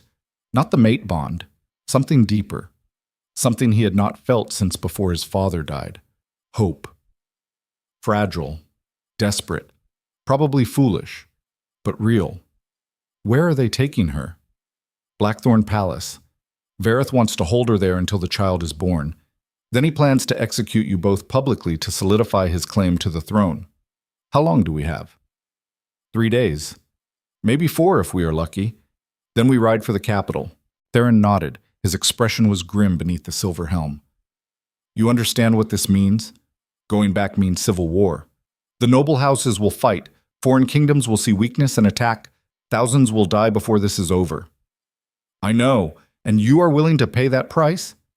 Lucien looked at his commander, at the man who had followed him through hell and saved him when he deserved nothing. I am willing to pay any price to get her back. Even your crown, especially my crown. The throne is just stone and metal, Theron. It does not bleed. It does not love. It does not make me want to be better than I am. She does all of that. So yes, I will burn the crown to ash if that is what it takes. Theron smiled. It was the first genuine smile Lucien had seen on his face in years. Good. Then let us go remind those bastards what happens when they take something that belongs to the king. They rode hard toward the capital while the sun climbed higher. Behind them, Marcus's forces regrouped. Ahead of them, armies gathered. And somewhere in the middle of it all, Selene waited in a palace that had become her prison. Lucien felt the broken mate bond pulse. Weak, frayed almost to nothing. But still there, still holding on by threads so thin they might snap any moment. He pushed his wolf faster, harder, because some things were worth burning the world for, and she was all of them. They reached the outskirts of the capital 2 days later. The city had changed since Lucien left. The streets felt darker, emptier. Fear hung in the air like smoke from fires that never quite went out. People moved quickly, kept their heads down. Nobody made eye contact. Nobody smiled. This was what happened when wolves smelled blood in the water. The empire was eating itself alive. Theron led them to a safe house in the lower district. An old military barracks that had been abandoned after the Civil War left it too damaged to repair properly. It was defensible, hidden behind warehouses and forgotten buildings, large enough for their small army to gather without attracting immediate attention. They assembled in the main hall while scouts returned with reports. The news was worse than Lucien expected. Vareth had consolidated power faster than seemed possible. Half the noble houses had sworn allegiance to him out of fear or greed or both. The other half were too terrified to oppose him openly. Foreign kingdoms had spies in every major house waiting for the right moment to strike. The Moon Guard was split between loyalists and traitors who could not be identified until they showed their hand. And Selene was being held in the highest tower of Blackthorn Palace, surrounded by guards, watched constantly. Vareth kept her visible enough that everyone knew she was alive, but isolated enough that rescue was nearly impossible. Getting to her would require going through the entire palace, through hundreds of soldiers, through defenses Lucien himself had designed. It was suicide. Lucien stared at the maps spread across the battered table, studied the defensive positions he knew by heart, calculated odds that got worse the longer he looked. Every angle ended in death. Theron stood beside him. His voice was quiet enough that only Lucien could hear. There is another option. What? We negotiate. Offer Vareth something he wants more than your death. There is nothing I have that he wants except the crown. Then give it to him. Officially. Transfer power peacefully in exchange for Selene and the child. Lucien looked at him. You think I should abdicate? I think you should consider it, because storming the palace means thousands die, maybe tens of thousands before this is over, and there is no guarantee we win. But if we do not fight, Vareth wins anyway. Yes, Theron admitted, but you survive. She survives. Your child survives. Sometimes survival is the only victory that matters. Lucien turned back to the maps. Because Theron was right. The strategic play was negotiation, abdication, walking away from the throne to save what mattered most. It was the smart choice, the safe choice, the choice every advisor would recommend if they cared about preserving lives instead of pride. But it meant abandoning everyone who believed he could be better than the kings who came before him. All the common wolves who joined this fight because they thought he was worth following. The territories that still believed Dreadmore could be something other than an aristocratic nightmare where noble houses crushed everyone beneath them. If he abdicated now, he proved Marcus right. Love was weakness. Power was all that mattered. Kings who chose their mates over their crowns deserved neither. And Lucien was finally starting to understand that some things were worth fighting for, even when the odds were impossible. Not because victory was guaranteed, but because surrender meant becoming the kind of man he refused to be. The kind who sacrificed others to save himself. The kind his father had been. He looked up at Theron. Gather the commanders. We attack tomorrow night. Theron did not argue, just nodded once. As you command, my king. One more thing. If I die tomorrow, you get them out. Selene and the child. Take them somewhere safe, somewhere Vareth and his dogs will never find them. And the kingdom? Let it burn. Without them, none of this matters anyway. Theron gripped his shoulder hard enough to hurt. You will not die tomorrow. How do you know? Because you have something Vareth does not. What? People who believe you are worth dying for. And that makes you more dangerous than any army he can buy.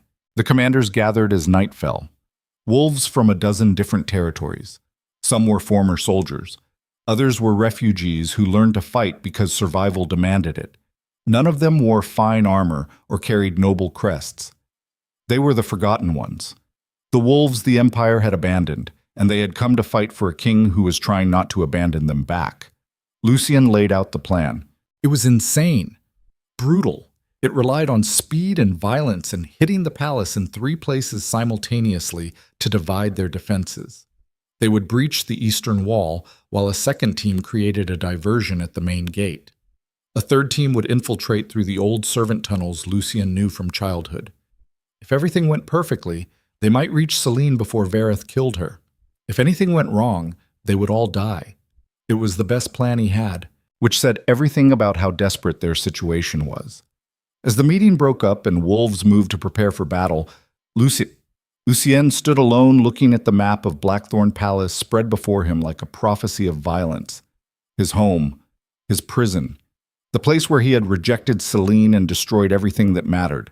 Tomorrow he would return, not as the king who chose power over love, but as the wolf who finally understood that real strength meant fighting for something beyond yourself. Even if it killed you, especially then. He touched the map. His finger rested on the tower where Selene waited. Hold on, he thought. Just hold on a little longer. Tomorrow I am coming for you, and this time nothing will stop me. Not armies, not traitors, not the entire empire. Because you are mine, and I am finally done pretending otherwise. The attack began at midnight when the capital slept, and guards grew lazy with boredom. Lucien led the first wave himself. Not because strategy demanded it, because his wolf would not let him do anything else. Every instinct screamed at him to reach Selene, to tear through anyone standing between them, to prove that choosing her had not been weakness, but the most dangerous decision he had ever made. They hit the eastern wall with brutal efficiency. Explosives planted by scouts during the day detonated in sequence. The sound was thunder compressed into violence. Stone crumbled, guards screamed. The breach opened like a wound in the palace defenses, and Lucien poured through it with 50 wolves at his back. The fighting started immediately. Palace guards rushed to meet them. Swords clashed against claws.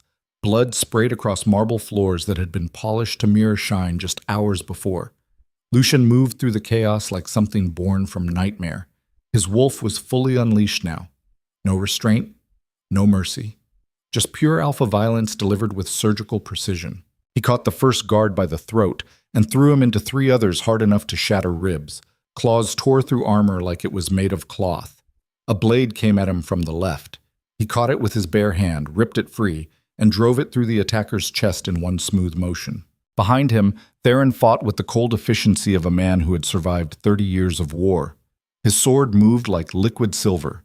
Every strike killed, every step advanced. He carved a path through the palace guards, and the wolves following him poured through the opening like water through a broken dam. But the defenders were not collapsing. They had been expecting this. More guards flooded into the corridor from both directions. These were not regular soldiers. They wore the black and silver of the elite Moon Guard. The wolves Lucien himself had trained. They knew his tactics, his patterns, his weaknesses. Fighting them was like fighting shadows of himself. The corridor became a killing floor. Wolves died on both sides. The air filled with screams and the wet sound of steel cutting flesh. Blood made the marble slippery. Bodies piled up until you had to climb over them to keep advancing. Lucien felt every death through the chaos. These were his wolves, his people, dying because he had chosen love over stability, because he had abandoned the throne and thrown the kingdom into civil war. The guilt tried to drag him down like hands reaching from dark water. He shoved it aside, because guilt was a luxury he could not afford right now. Survival demanded focus, demanded that he become the monster the throne had always needed him to be. Just this one last time. A Moon Guard captain stepped forward from the defensive line. Lucien recognized him immediately. Stefan, a good soldier, a better man. Someone who had saved Lucien's life twice during the Civil War. Now he stood between Lucien and Selene with his sword drawn and his face set in grim determination. His voice carried over the sounds of battle. "Stand down, my king. This does not have to end in more bloodshed." Lucien did not slow, did not hesitate. "Move or die, Stefan. Those are your only options." The captain's jaw tightened. His knuckles went white on his sword grip. "I cannot let you pass. Lord Vareth has claimed the throne. He is king now. Vareth is a usurper who will turn this kingdom into an aristocratic nightmare. You know that. Maybe. But he is here. You abandoned us. I came back." "Too late," Stefan said. His voice carried pain beneath the steel. "You made your choice. Now we all live with it. Then you die with it." Lucien attacked. Stefan was fast, trained, disciplined. He met Lucien's assault with practiced precision that spoke of countless hours drilling together. Their fight became a blur of claws and steel. Lucien was stronger, but Stefan knew every move he would make before he made it. They had sparred together 1,000 times, trained together, bled together. Now they were trying to kill each other. Because that was what civil war did to good men. It turned brothers into enemies, loyalty into betrayal. It forced people to make impossible choices and die for them on cold stone floors far from home. Lucien caught Stefan's blade between his claws, twisted with explosive force. The sword shattered like ice. Stefan tried to shift, but Lucien was already inside his guard. Too close, too fast, claws through the ribs, quick, clean. Stefan's eyes went wide with shock and pain, and something that might have been relief. He collapsed. Lucien caught him before he hit the ground, lowered him gently against the wall like he was something precious instead of an enemy. The captain coughed blood. His voice was fading with each word. "You really love her that much?" "More than anything." "Then I hope she is worth it," Stefan whispered. His hand gripped Lucien's arm weakly. because this kingdom is going to burn. He died with his eyes open, staring at something only he could see. Lucien stood slowly, looked at the body of a man who had been his friend, his ally, someone who deserved better than dying in a palace corridor fighting for the wrong side. But there were no right sides in civil war, just survivors and corpses, just choices that haunted you forever. He stepped over Stefan's body and kept moving because stopping meant thinking and thinking meant breaking. The fighting intensified as they pushed deeper into the palace. Every corridor was defended. Every staircase became a choke point where wolves died in heaps. The Moon Guard fought like men who knew defeat meant execution. They gave no ground, made every inch cost blood and screaming and lives that could never be replaced. Theron fought his way to Lucien's side. His armor was dented in a dozen places. Blood ran from a cut above his eye. His breathing was labored. The diversion at the main gate failed.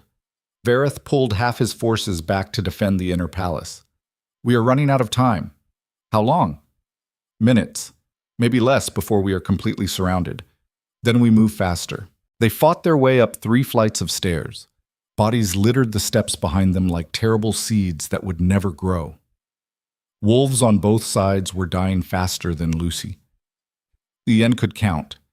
His small army was being ground down by superior numbers and defensive positions that he himself had designed years ago. But they were close now. The tower where Selene was held stood just ahead. 2 more corridors, 1 final staircase. Then a horn sounded from somewhere deep in the palace. Low, ominous, 3 long blasts that echoed through stone corridors like the voice of something ancient and hungry. Theron's face went pale beneath the blood. What is that? Reinforcements, Vareth called in the reserve guard. How many? 200, maybe more. We do not have 200, Lucien said. His voice was flat. We barely have 50 left standing. I know. They looked at each other, both understanding what that meant without needing to say it. They were not going to win this fight. Even if they reached Selene, getting out alive was impossible. The palace would be swarming with fresh troops within minutes. They would be surrounded, outnumbered 10-1, cut down like wheat before the scythe. Theron's voice was quiet beneath the chaos around them. We can still pull back, live to fight another day. No. Lucien, I am not leaving without her. Then we all die here. Lucien looked at his commander, the man who had followed him through hell, who had saved him more times than he could count, who deserved better than dying in a hopeless last stand for a king who had already lost his crown. You should pull back, take whoever is left and get out while you can. Theron smiled. It was tired, sad, but genuine in a way that cut deeper than any blade. I have followed you this far. I am not stopping now. You will die. We all die eventually, Theron said. His grip tightened on his sword. Might as well make it count for something. Lucien gripped his shoulder hard enough to bruise. Thank you. Do not thank me yet. We still have to survive the next 5 minutes. They charged the final corridor. Guards poured out of side rooms to meet them like water bursting through a dam. The fighting became desperate, chaotic. No formations, no tactics, just wolves trying to kill each other in a space too narrow for proper combat. Lucien felt claws rake across his back, ignored the pain that bloomed hot and sharp, kept moving forward. A guard stabbed at him with a spear. He caught it mid-thrust, snapped the shaft like kindling, and used the broken end to gut the man holding it. Blood covered everything now. The walls, the floor, his hands, his face, his vision. He could not tell whose blood anymore. Did not care. All that mattered was the door at the end of the corridor, the tower stairs beyond it. Selene waiting somewhere above in whatever hell Vareth had built for her. They reached the door. It was barred from the inside, reinforced with iron bands thick as a man's wrist. Theron stepped back, raised his sword with both hands. On 3, 1, 2. The door exploded outward. Not from their side. From inside. Wood splinters flew like shrapnel. A massive wolf burst through the destruction, bigger than Lucien, older, covered in scars that spoke of a lifetime of violence survived through cunning and brutality in equal measure. Lord Vareth. The noble had shifted into his alpha form. He was enormous. His fur was iron gray, shot through with silver like tarnished metal. His eyes burned with intelligence and rage, and the absolute certainty of someone who believed power justified anything. Everything. He looked at Lucien and laughed. The sound came out distorted through a wolf's throat, but the contempt was crystal clear. Then he spoke. His voice was gravel and broken glass scraped across stone. "You actually came. I did not think you were that stupid. Where is she?" "Safe. For now. But you will never reach her.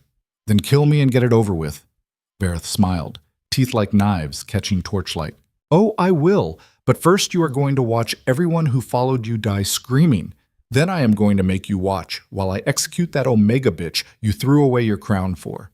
And when you are broken and bleeding and begging for mercy like the weak fool you are, then I will kill you." Lucien's wolf roared to the surface with such force his shift completed before conscious thought. Bones cracked and reformed, muscles expanded. His body grew until he matched Vareth in size and exceeded him in fury. The two alphas faced each other in a corridor littered with corpses and slick with blood that made the marble look like it was melting. Behind Lucien, Theron and the remaining loyalists braced for the fight of their lives. Behind Vareth, fresh guards poured up from the lower levels like ants boiling from a disturbed nest. The reinforcements had arrived. This was it. The final battle. Win or die. No middle ground. No negotiation. No mercy.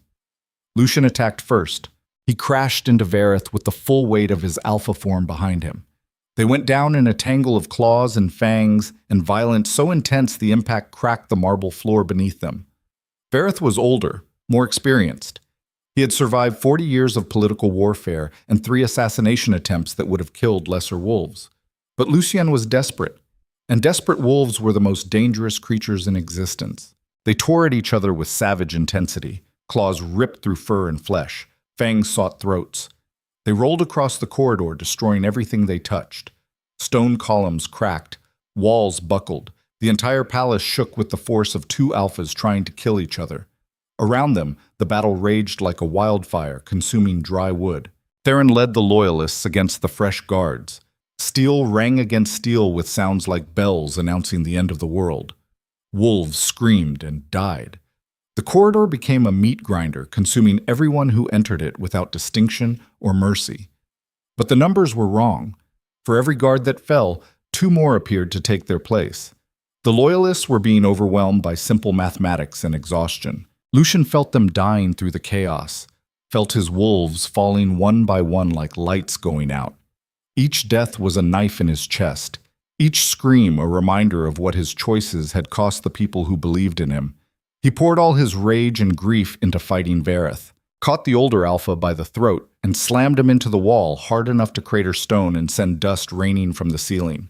Vareth twisted with the flexibility of something not quite natural anymore, got his claws into Lucien's side, tore deep, raked down. Blood poured from the wound in sheets. Lucien ignored it. Pain was just sensation. Injury was just damage. None of it mattered compared to reaching Selene, compared to proving that love was worth more than crowns and thrones and empires built on broken backs. He drove Vareth backward, through a doorway, into a side chamber. They crashed through furniture and tapestries that had stood for generations. Vareth got his jaws around Lucien's shoulder, bit down with crushing force that would have crippled a lesser wolf. Lucien felt bone crack beneath the pressure, did not care.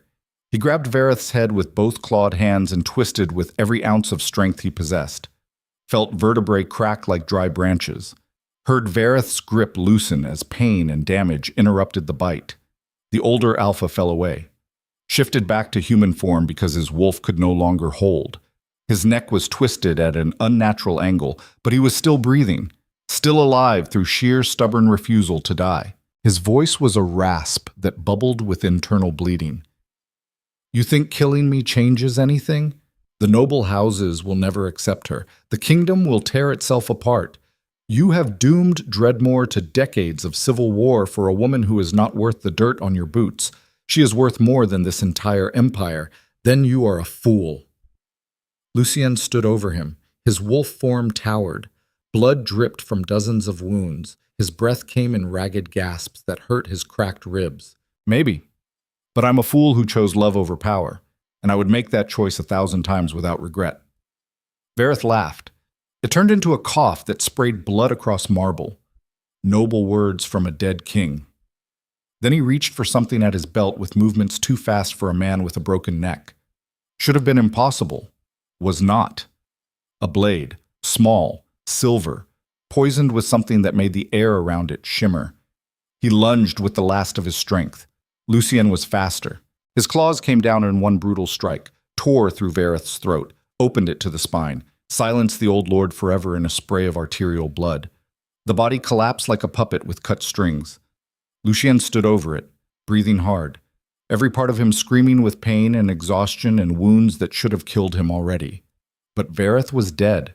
The usurper was gone. Now he just had to reach Selene before the entire palace collapsed around them or the reinforcements cut them down. He stumbled back to the corridor, shifted to human form because he needed hands to climb and his wolf was too damaged to maintain. His body was a mess of wounds. Ribs broken, shoulder dislocated, cuts everywhere leaking blood that would not stop. None of it mattered. Theron was still fighting, holding the staircase against impossible odds with the stubborn fury of a man who refused to die quietly. Bodies piled around him like a gruesome fortress. His sword was notched and bloody. His armor was in pieces hanging from his body by torn straps. When he saw Lucien, he grinned through the blood covering his face. Vareth? Dead. Good. Now go get your queen before I run out of soldiers to kill. Lucien ran for the stairs. Every step was agony. His vision blurred at the edges. Blood loss was catching up to him. The silver from Vareth's claws was spreading through his system, slowing his healing, poisoning him from the inside in ways that would kill him slowly if infection did not get him first. He kept climbing, one step at a time, because that was all he could manage. The tower stairs went up forever. Each flight was steeper than the last. His legs shook, his lungs burned. He could hear fighting below. Theron was still holding, still buying time measured in heartbeats and corpses. But not much longer. Nobody could hold forever. Lucien reached the top of the stairs after what felt like hours, but was probably minutes. A single door, iron-bound, locked with mechanisms that looked new and expensive. He did not bother trying to pick it, just threw his shoulder into it with everything he had left. The lock shattered. The door crashed open and nearly took him with it. Selene was inside. She sat on a narrow bed in a circular room lit by a single window that let in moonlight and cold air. Her hands were chained to the wall with manacles that bit into her wrists. Her face was pale, thin. She had bruises on her arms where guards had grabbed her too roughly. Dark circles under her eyes spoke of sleepless nights and constant fear. But she was alive. When she saw him, her eyes went wide with shock and hope and terror all at once.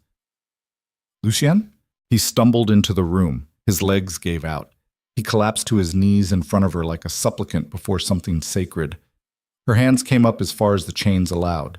Touched his face gently. Her fingers came away bloody. You came. His voice was raw. Destroyed. Always. I will always come for you. You are hurt. I am fine. You are dying. Not yet. Not before I get you out of here. He reached for her chains. His hands shook with exhaustion and blood loss. Grabbed the links and pulled with strength that came from somewhere beyond physical. From desperation. From love. From the absolute refusal to fail now. The iron broke. She was free. Selene threw her arms around him, held him like she was afraid he would disappear if she let go. Her body shook with sobs she had been holding back for weeks. Lucien buried his face in her hair, breathed her in. Wildflowers and wood smoke and home and everything worth fighting for. For one moment, everything else faded. The war, the pain, the blood, the dying. Just her. Just this. Just proof that some things were worth burning the world for. Then explosions rocked the palace. The walls shook hard enough to knock dust from the ceiling. Stone groaned. Somewhere below, something massive collapsed with a sound like the end of the world. Selene pulled back. Her eyes were terrified. What was that? Theron's voice echoed up the stairwell, hoarse with exhaustion. My king, they're bringing down the tower. We need to move now or we die here. Lucien stood, pulled Selene up with him. His body protested every movement. Can you run? I can do whatever I have to. Good, because we are about to go through hell. They ran, down the stairs that swayed beneath their feet, through corridors filled with smoke and fire and collapsing architecture. The palace was dying around them. Vareth's forces were destroying it rather than let Lucien retake the throne. If they could not have power, no one would. Scorched earth taken to its logical conclusion. Theron met them at the base of the tower. His face was grim. Blood covered him head to toe. He looked like death walking. The eastern wall is gone, collapsed. We need another way out. The servant tunnels, Lucien said. His mind fought through pain and exhaustion to remember. The ones I used as a child. They run under the palace to the river. Can we reach them from here? If we move fast and the ceiling does not collapse on us. They ran through burning corridors, past bodies of wolves from both sides tangled together in death. The palace was consuming itself. 300 years of history reduced to flames and ambition and the terrible cost of civil war.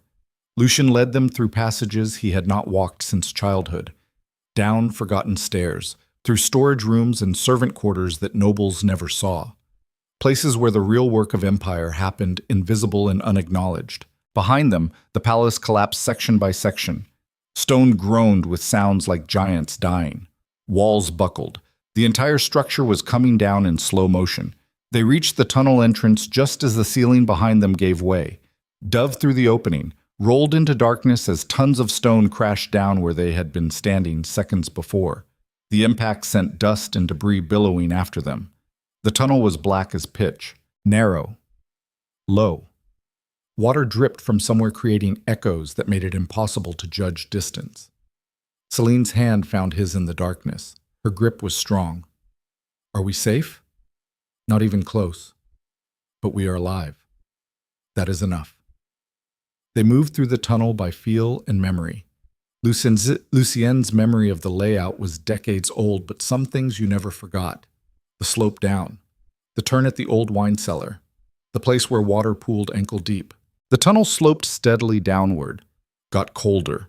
The sound of water grew louder until it was almost deafening in the confined space. They were close to the river. Behind them, explosions continued. The entire palace was being destroyed. Lucien wondered if Theron had made it out, if any of the loyalists survived, if this victory had cost him everyone he cared about except the woman beside him. They reached the river exit after what felt like hours of stumbling through darkness. Moonlight poured through the opening like something precious. Fresh air that did not taste of smoke. The sound of water rushing past. Freedom. Lucien helped Selene through first, then climbed out himself with movements that felt like they belonged to someone else. Someone whose body still worked properly. They stood on the riverbank looking back at the capital. Blackthorn Palace was gone. Reduced to burning rubble and columns of smoke that rose into the night sky like funeral pyres. The seat of power that had stood for 300 years was ash and memory, and the terrible lesson that empires built on suffering deserved to fall. Selene's hand tightened in his. What now? Now we disappear. Find somewhere safe. Raise our child away from all of this. And the kingdom? Let someone else have it. I am done being king. Are you sure? Lucien looked at her. Really looked. Saw the woman who had survived his rejection, his absence, months of being hunted like an animal, imprisonment, all of it. She was still standing, still strong, still here. I have never been more sure of anything in my entire life. Then we go. They started walking along the river, away from the burning capital, away from the throne, away from everything Lucien had spent his life fighting for and bleeding for and nearly dying for. And for the first time in his entire existence, he felt something close to freedom. They had gone maybe half a mile when figures emerged from the darkness ahead. Lucien tensed, pushed Selene behind him. His wolf surged forward, ready to fight one more time, even though his body had nothing left to give. Then moonlight caught silver armor. Theron. The commander stood with maybe 20 wolves behind him, all that remained of the loyalist army. They were battered, bloody, barely standing, but alive. Theron smiled when he saw them. It was exhausted but genuine. I thought I told you to run faster. We ran as fast as we could, clearly not fast enough. The commander walked closer. His expression grew serious. The capital is in chaos. The noble houses are already fighting over what is left. Foreign kingdoms will invade within the week. Let them, Lucien said. I am done. Are you? Yes. Then why are they following you? Lucien turned. Behind them, more wolves were emerging from the darkness. Not soldiers, not nobles, common wolves, refugees, the forgotten ones.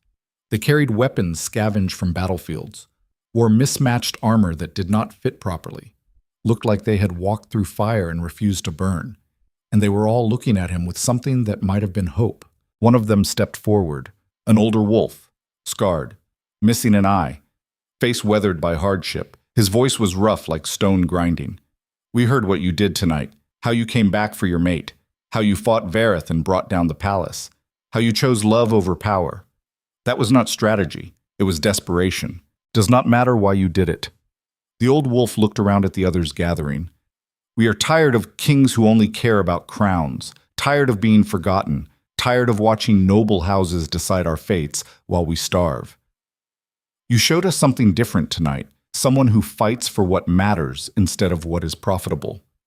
I am not king anymore. The palace is gone. Maybe. But you are still worth following." Lucien looked at Selene.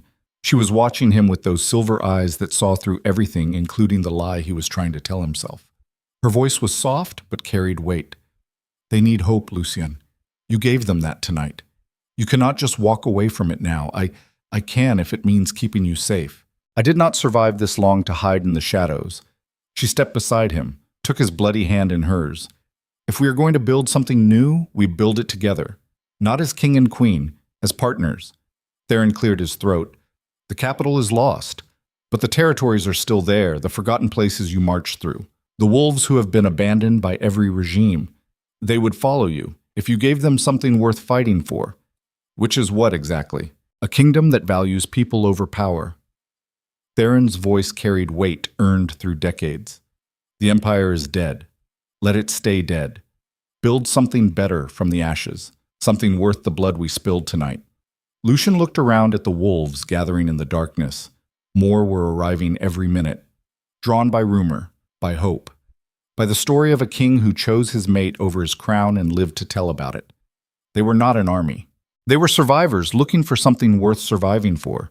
And maybe that was enough to start with. He looked at Selene one more time. "What do you think?" "I think we have a choice. We can run and spend the rest of our lives looking over our shoulders waiting for the next attack, or we can stand and build something worth leaving to our child, something better than what came before." "You would stay. After everything they put you through? I did not come this far to give up now." Her grip tightened on his hand. "And neither did you." Lucien turned back to the assembled wolves. His voice carried across the riverbank. "The old empire is dead. Good. It deserved to die. It was built on suffering and maintained through fear. But if we build something new, it will not be like what came before. No noble houses controlling everything. No forced mating contracts. No forgotten territories left to starve while the capital grows fat on their labor." "What are you offering us?" someone called from the crowd. "A choice," Lucien said. His voice grew stronger. "Stay and help build a kingdom where common wolves matter as much as nobles, where power comes from serving instead of dominating, where no one is disposable, where love is not weakness but the foundation of everything worth protecting. And if we refuse, then walk away. No judgment, no consequences. This is not about forcing loyalty. It is about earning it every single day." Silence fell over the riverbank, broken only by the sound of the river and distant fires. Then the old one-eyed wolf knelt slowly. His voice rang out clear. "Long live the king who chose love over power." One by one, the others followed, kneeling not in submission, but in choice. Theron knelt last. His voice carried weight that had nothing to do with volume. "Long live the king." The others echoed it until the words became a chant that rose into the night sky. "Long live the king." Lucien stood there with Selene beside him and an army of survivors kneeling in the darkness, and realized something both terrifying and exhilarating. He was not done being king, he was just getting started. But this time he would do it right, with her beside him, building something worth the blood spilled tonight, even if it killed him eventually, especially then, because some things were worth dying for. And this fragile hope gathered on a riverbank while the old empire burned might just be one of them. The first light of dawn broke over the ruins of the capital like judgment rendered in shades of gold and ash. Lucien stood on the riverbank watching smoke rise from what used to be Blackthorn Palace and felt nothing close to victory.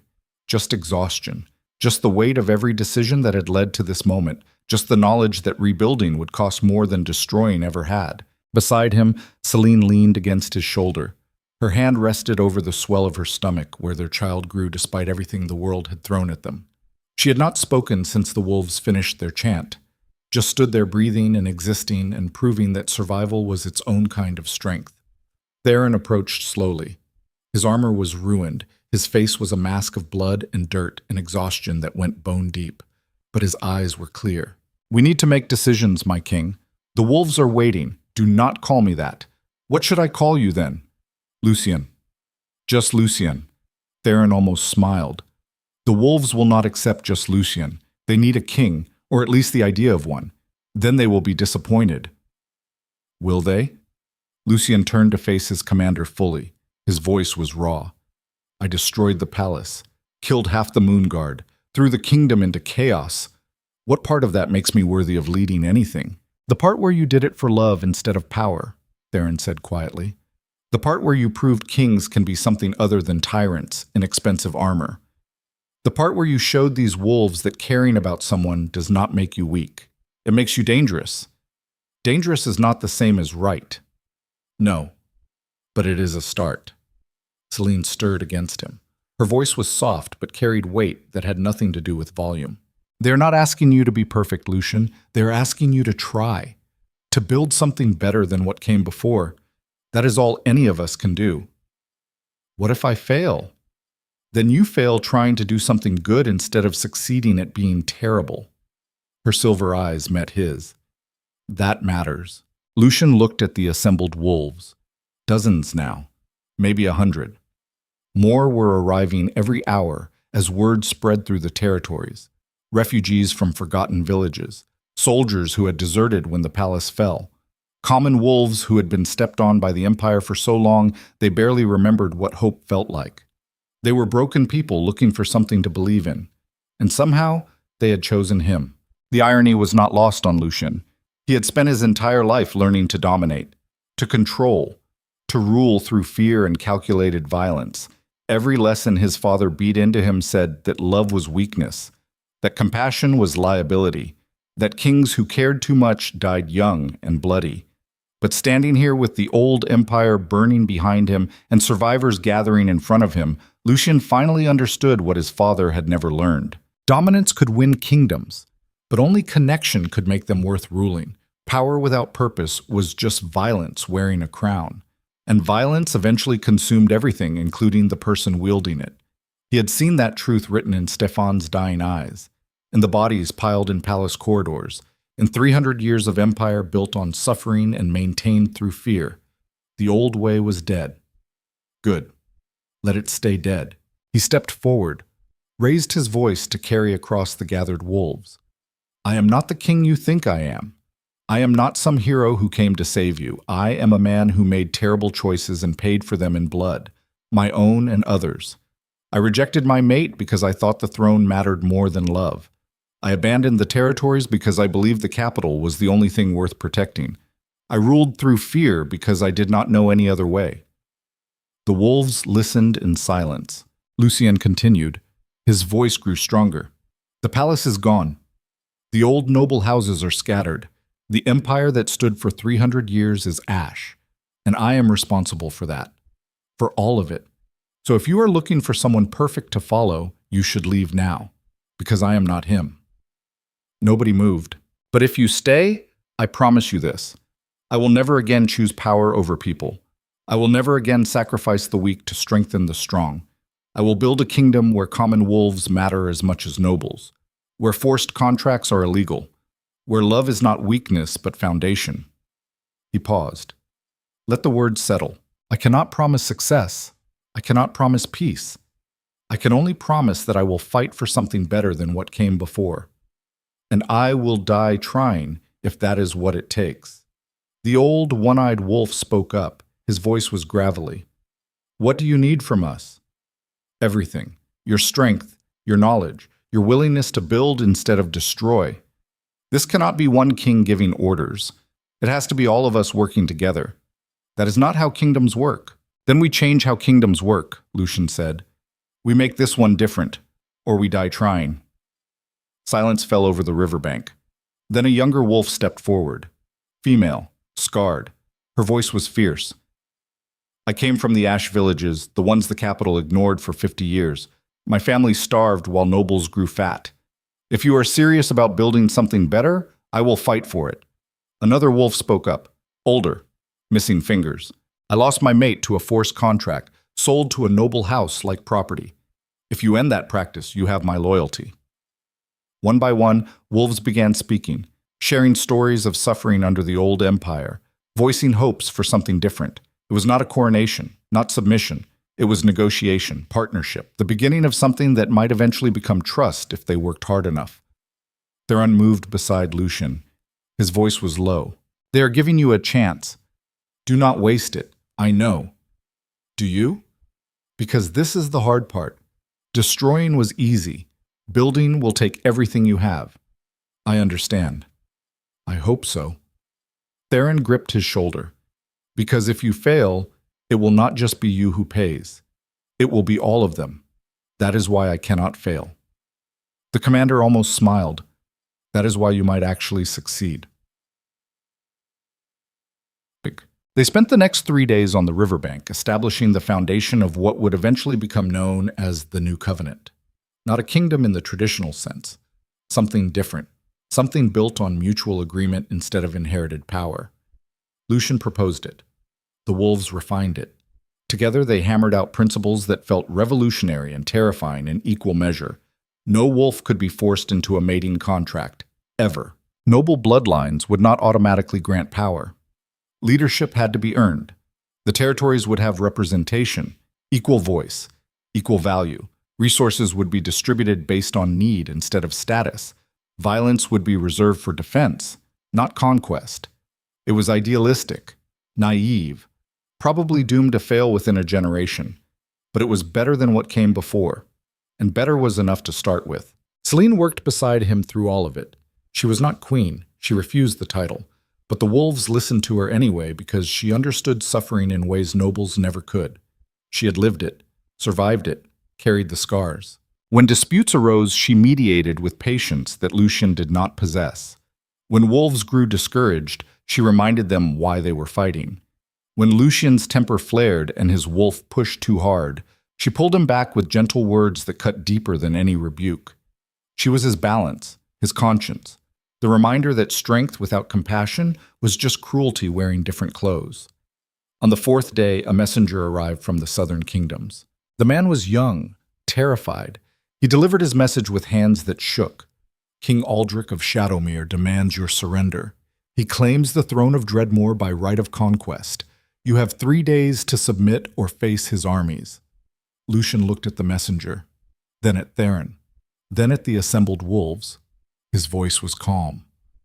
Tell King Aldrich that Dreadmore has no throne to surrender. The old empire is dead. If he wants to conquer ruins and ash, he is welcome to try. He will bring armies, then we will meet them. Not as an empire, as people defending our home. The messenger fled. Theron sighed. You just declared war on the most powerful kingdom in the south. I declared nothing. I just refused to submit. That is the same thing. Is it? Lucien looked at his commander. I am tired of wars for conquest, for power, for crowns that do not matter. But I will fight to protect what we are building here. There is a difference. To you, maybe. To Aldrich, it will look like weakness. Let it. We have been underestimated before. That was when you had a palace and an army. We have something better now. We have people fighting for their future instead of someone else's ambition. Theron was quiet for a long moment. You have changed. I had to. The old way nearly destroyed me. Do you regret it? Any of it? Lucien thought about that. Really thought. Considered Stefan dying in a corridor, the bodies piled on palace stairs, the wolves who followed him into hopeless battles and never came out. Every death weighs on me. Every choice haunts me. But no, I do not regret choosing her over the crown. I only regret not doing it sooner, even knowing what it cost, especially knowing what it cost, because now I understand what I was willing to sacrifice and what I refuse to sacrifice ever again." Theron nodded slowly. "Then I will stand with you. When Aldrich comes, when the next enemy arrives, when everything falls apart again, I will be there. Why?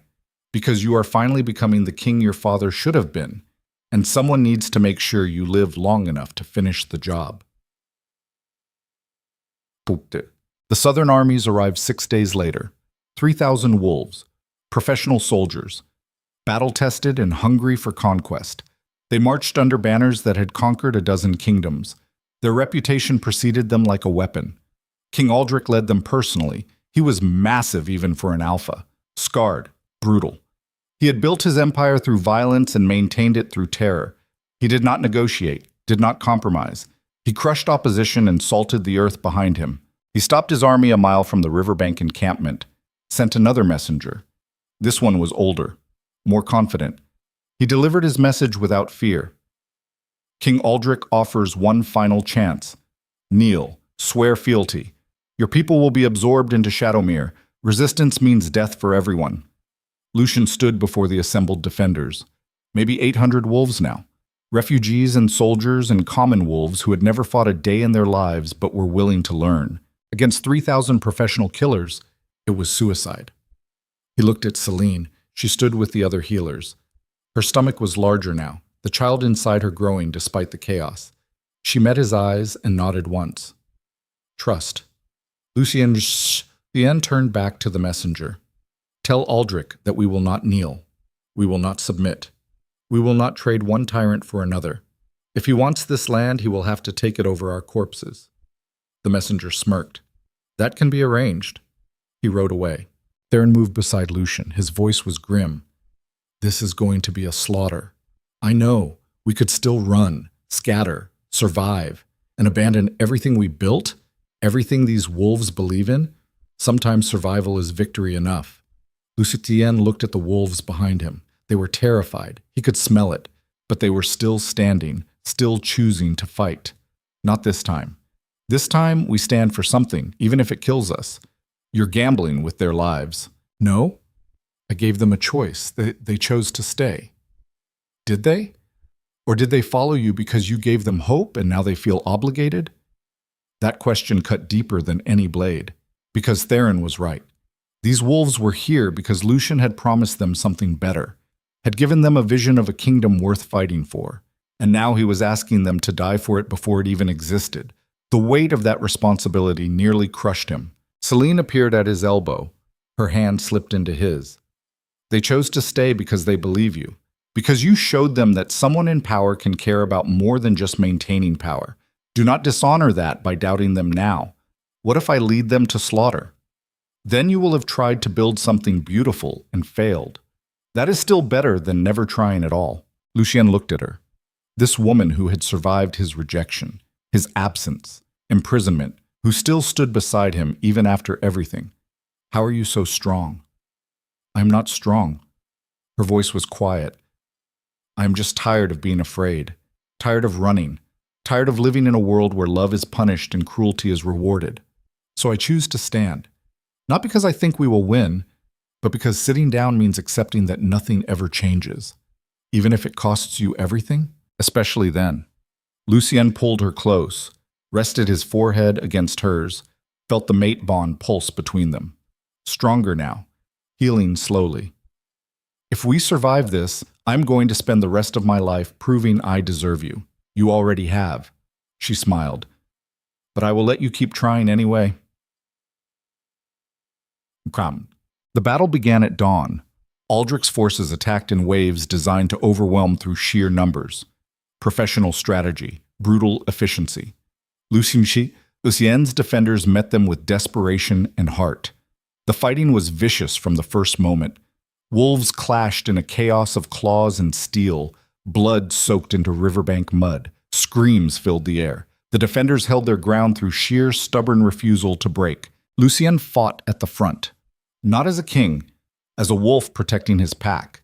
He tore through enemy soldiers with the same violence that had kept him alive through a dozen wars. But this time it felt different. This time he was fighting for something beyond survival, beyond power. For the first time in his life, Lucien was fighting for love, and love made him terrifying. Aldrich noticed. The Southern King cut through the battlefield directly toward Lucien. Their clash was inevitable. Two alphas, two philosophies, two visions of what power should look like. They met in the center of the carnage. Aldrich attacked with crushing force, decades of experience behind every strike. He was older, stronger, more brutal than anyone Lucien had fought before. But Lucien had something Aldrich did not, a reason to win that went beyond conquest.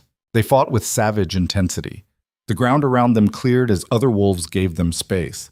This was alpha combat, primal, deadly, the kind of fight that would be sung about for generations if anyone survived to sing.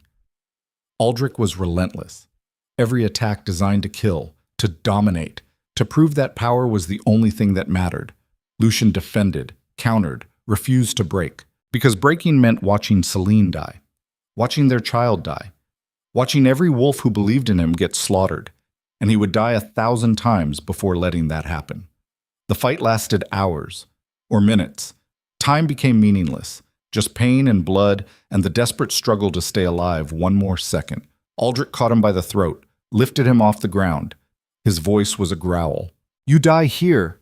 Your pathetic kingdom dies with you, and I will take that Omega of yours as a trophy." Lucien's vision went red, not with rage, with absolute clarity.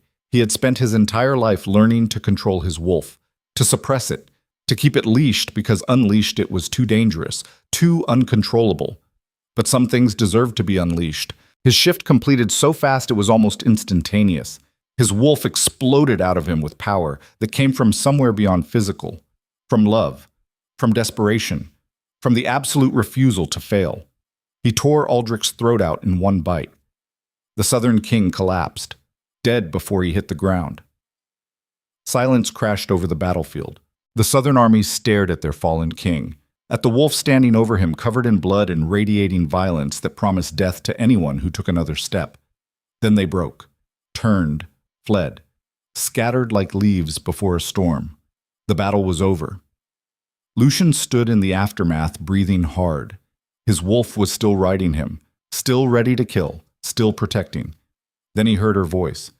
"Lucien, Selene." He turned. She was there, standing at the edge of the battlefield, hands over her stomach, tears streaming down her face. He shifted back to human, stumbled toward her, fell to his knees at her feet. Her hands cupped his face gently. "You came back, always. You could have died." "I know." "Then why?" "Because you are worth dying for." Her, their child, the fragile hope they were building, all of it. Selene pulled him close, held him while he shook with exhaustion, an adrenaline crash, and emotions he had spent his entire life learning to suppress. For the first time since his father died, Lucien let himself feel, let himself grieve for the wolves lost, let himself acknowledge the terror, let himself be vulnerable in front of someone who would not use it against him, let himself be human instead of king, and it was terrifying and liberating in equal measure. The weeks that followed were chaos of a different kind. Word of Aldrich's death spread. His empire collapsed without him. The southern kingdoms descended into civil war. Foreign powers circled looking for advantage, but nobody attacked the riverbank settlement, because nobody quite knew what to make of it. A kingdom without a palace. An alpha who refused the crown. Wolves who governed themselves through counsel instead of decree. It was bizarre, unprecedented, probably doomed to fail. But it was growing. More refugees arrived every day. Villages that had been forgotten by the empire sent representatives. Even some noble houses reached out tentatively, asking if there was room in this new world for wolves who wanted to change. Lucien made no promises except honesty. "This will be hard. We will make mistakes. We will fail sometimes. But we will fail trying to build something better instead of succeeding at maintaining something broken." Some nobles left. Others stayed. The settlement grew from hundreds to thousands, from a refugee camp to something approaching a community. Selene went into labor on a night when snow began falling for the first time that winter. Lucien paced outside the healing tent like a caged animal. Theron sat nearby, watching him with amusement. You fought 3,000 soldiers without flinching, but this terrifies you. This is different. How? Because I cannot protect her from this. I cannot fight it. I cannot control it. I can only wait. Welcome to fatherhood. Hours passed. Lucien heard screaming from inside the tent. Every instinct demanded he go to her. The healers had forbidden it. So he paced and worried and felt more helpless than he ever had facing armies. Finally, near dawn, a healer emerged. She smiled. Congratulations. You have a daughter. Lucien's legs nearly gave out. Selene? Exhausted, but strong. She wants to see you. He entered the tent on shaking legs. Selene lay on a cot looking more tired than he had ever seen her, but her smile was radiant, and in her arms she held a tiny bundle that made soft sounds. Their daughter. Lucien approached slowly, like he was approaching something sacred. Selene looked up at him. Her voice was soft. Want to hold her? I am afraid I will break her. You will not. She is stronger than she looks. Like her mother. Selene placed the baby in his arms. Lucien looked down at the tiny face, at eyes that were already showing hints of silver, at the smallest fingers he had ever seen wrapped around his thumb, and felt his entire world shift. Because this was what mattered. Not crowns, not thrones, not empires built on suffering. This, family, connection, love. The things he had been taught were weakness were the only things that made strength worthwhile. His voice came out choked. She is perfect. She is ours. Selene reached up and touched his face. Our family. Our future. Everything we fought for. What should we name her? Selene was quiet for a moment, then smiled. Hope. We name her Hope. Lucien looked at his daughter, at his mate, at the life they had built from ruins and blood and choices that nearly destroyed them. Hope. Perfect. Years passed. The settlement became a city. The city became a kingdom. The new covenant spread as other territories adopted its principles. It was messy, imperfect, constantly evolving, but it was better than what came before. Lucien never took the title of king again. He was simply Lucien, first among equals on the council. A voice that carried weight because he had earned it, not because bloodline demanded it. Selene worked beside him always, building healing sanctuaries, establishing schools, ensuring the forgotten wolves stayed remembered. Their daughter grew strong and fierce and kind. She learned to fight from her father and to heal from her mother. She would eventually lead the new covenant into an era of peace that lasted 3 generations. But that was a story for another time. For now, on a winter evening, years after the battle that changed everything, Lucien stood with Selene watching snow fall over their city. Her hand slipped into his. Do you ever regret it? Giving up the throne? Every day. She looked at him sharply. He smiled. I regret not doing it sooner. I regret the years I wasted believing power mattered more than people. I regret every moment I spent being the king they wanted instead of the man you deserved. And now I am exactly where I should be. Building something worth more than any crown. Raising a daughter who will change the world. Standing beside the woman who taught me that love is not weakness. It is the only thing strong enough to survive what the world throws at us. Selene leaned against his shoulder. You have changed so much. I had to. The old me would have destroyed everything worth keeping. Do you miss him? That cold king who felt nothing? Sometimes. When things get hard. When I have to make impossible choices. When I remember how simple everything was when I just did not care. What stops you from going back? You. Always you. They stood in comfortable silence watching their city, watching wolves move through streets lit by lanterns, watching a kingdom built on hope instead of fear. Lucien thought about the journey that brought them here, the rejection that nearly destroyed them both, the months of suffering, the battles, the blood, the terrible cost of choosing love in a world that punished it, and he would do it all again without hesitation. Because empires built on dominance eventually crumbled. History was littered with the corpses of tyrants who believed power made them untouchable. But love endured, through war and betrayal and suffering beyond measure. Love survived when everything else burned. That was the lesson Lucien learned too late to save the old empire, but early enough to build something better from its ashes. He pulled Selene closer. His voice was quiet, but carried weight earned through suffering. I was taught that kings who showed weakness died young, that love was a liability, that sacrifice was noble when it served the empire.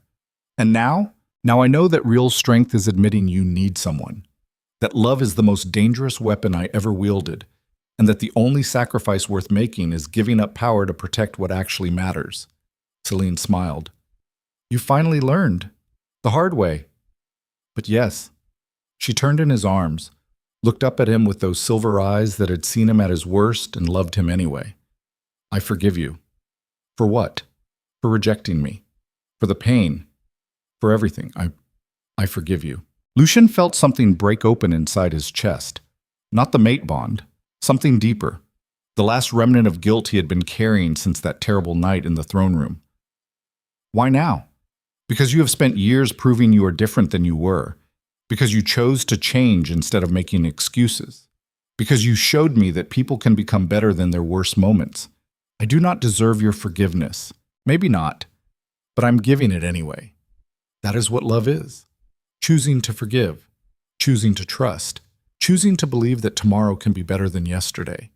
Lucien kissed her, soft, gentle, full of gratitude and wonder that she had survived him and still chosen to stay. When they pulled apart, she was smiling. Come on, Hope is probably waiting up to hear another story about how her father used to be terrible and learned to be better. That is not how I tell it. It is how she hears it, and it is the truth. They walked back toward their home, hand in hand, while snow continued falling over the city they had built together from blood and hope, and the fragile belief that love was worth fighting for. Behind them, the ruins of Blackthorn Palace lay buried under years of growth, nature reclaiming what ambition had destroyed. Ahead of them, a kingdom was being born that valued people over power, that chose compassion over cruelty, that proved empires could be built on something other than fear. It would not be perfect. Nothing human ever was. But it would be better. And better was enough. The Alpha King who once rejected his mate became the man who proved that strength meant protecting instead of dominating. That real power came from connection instead of isolation. That the only crown worth wearing was the one you earned through service instead of inherited through blood. History would remember him as Lucien the Changed, the king who gave up his throne for love and built something greater from the ashes. But to Selene and Hope, he was just Lucien. Father, mate, partner. The wolf who finally learned that love was not the thing that made you weak. It was the only thing that made you strong enough to survive what the world threw at you. And that was the greatest lesson any king could learn, even if it took losing everything to understand it, especially then. Because some truths could only be learned through fire, and some loves were worth burning the world for.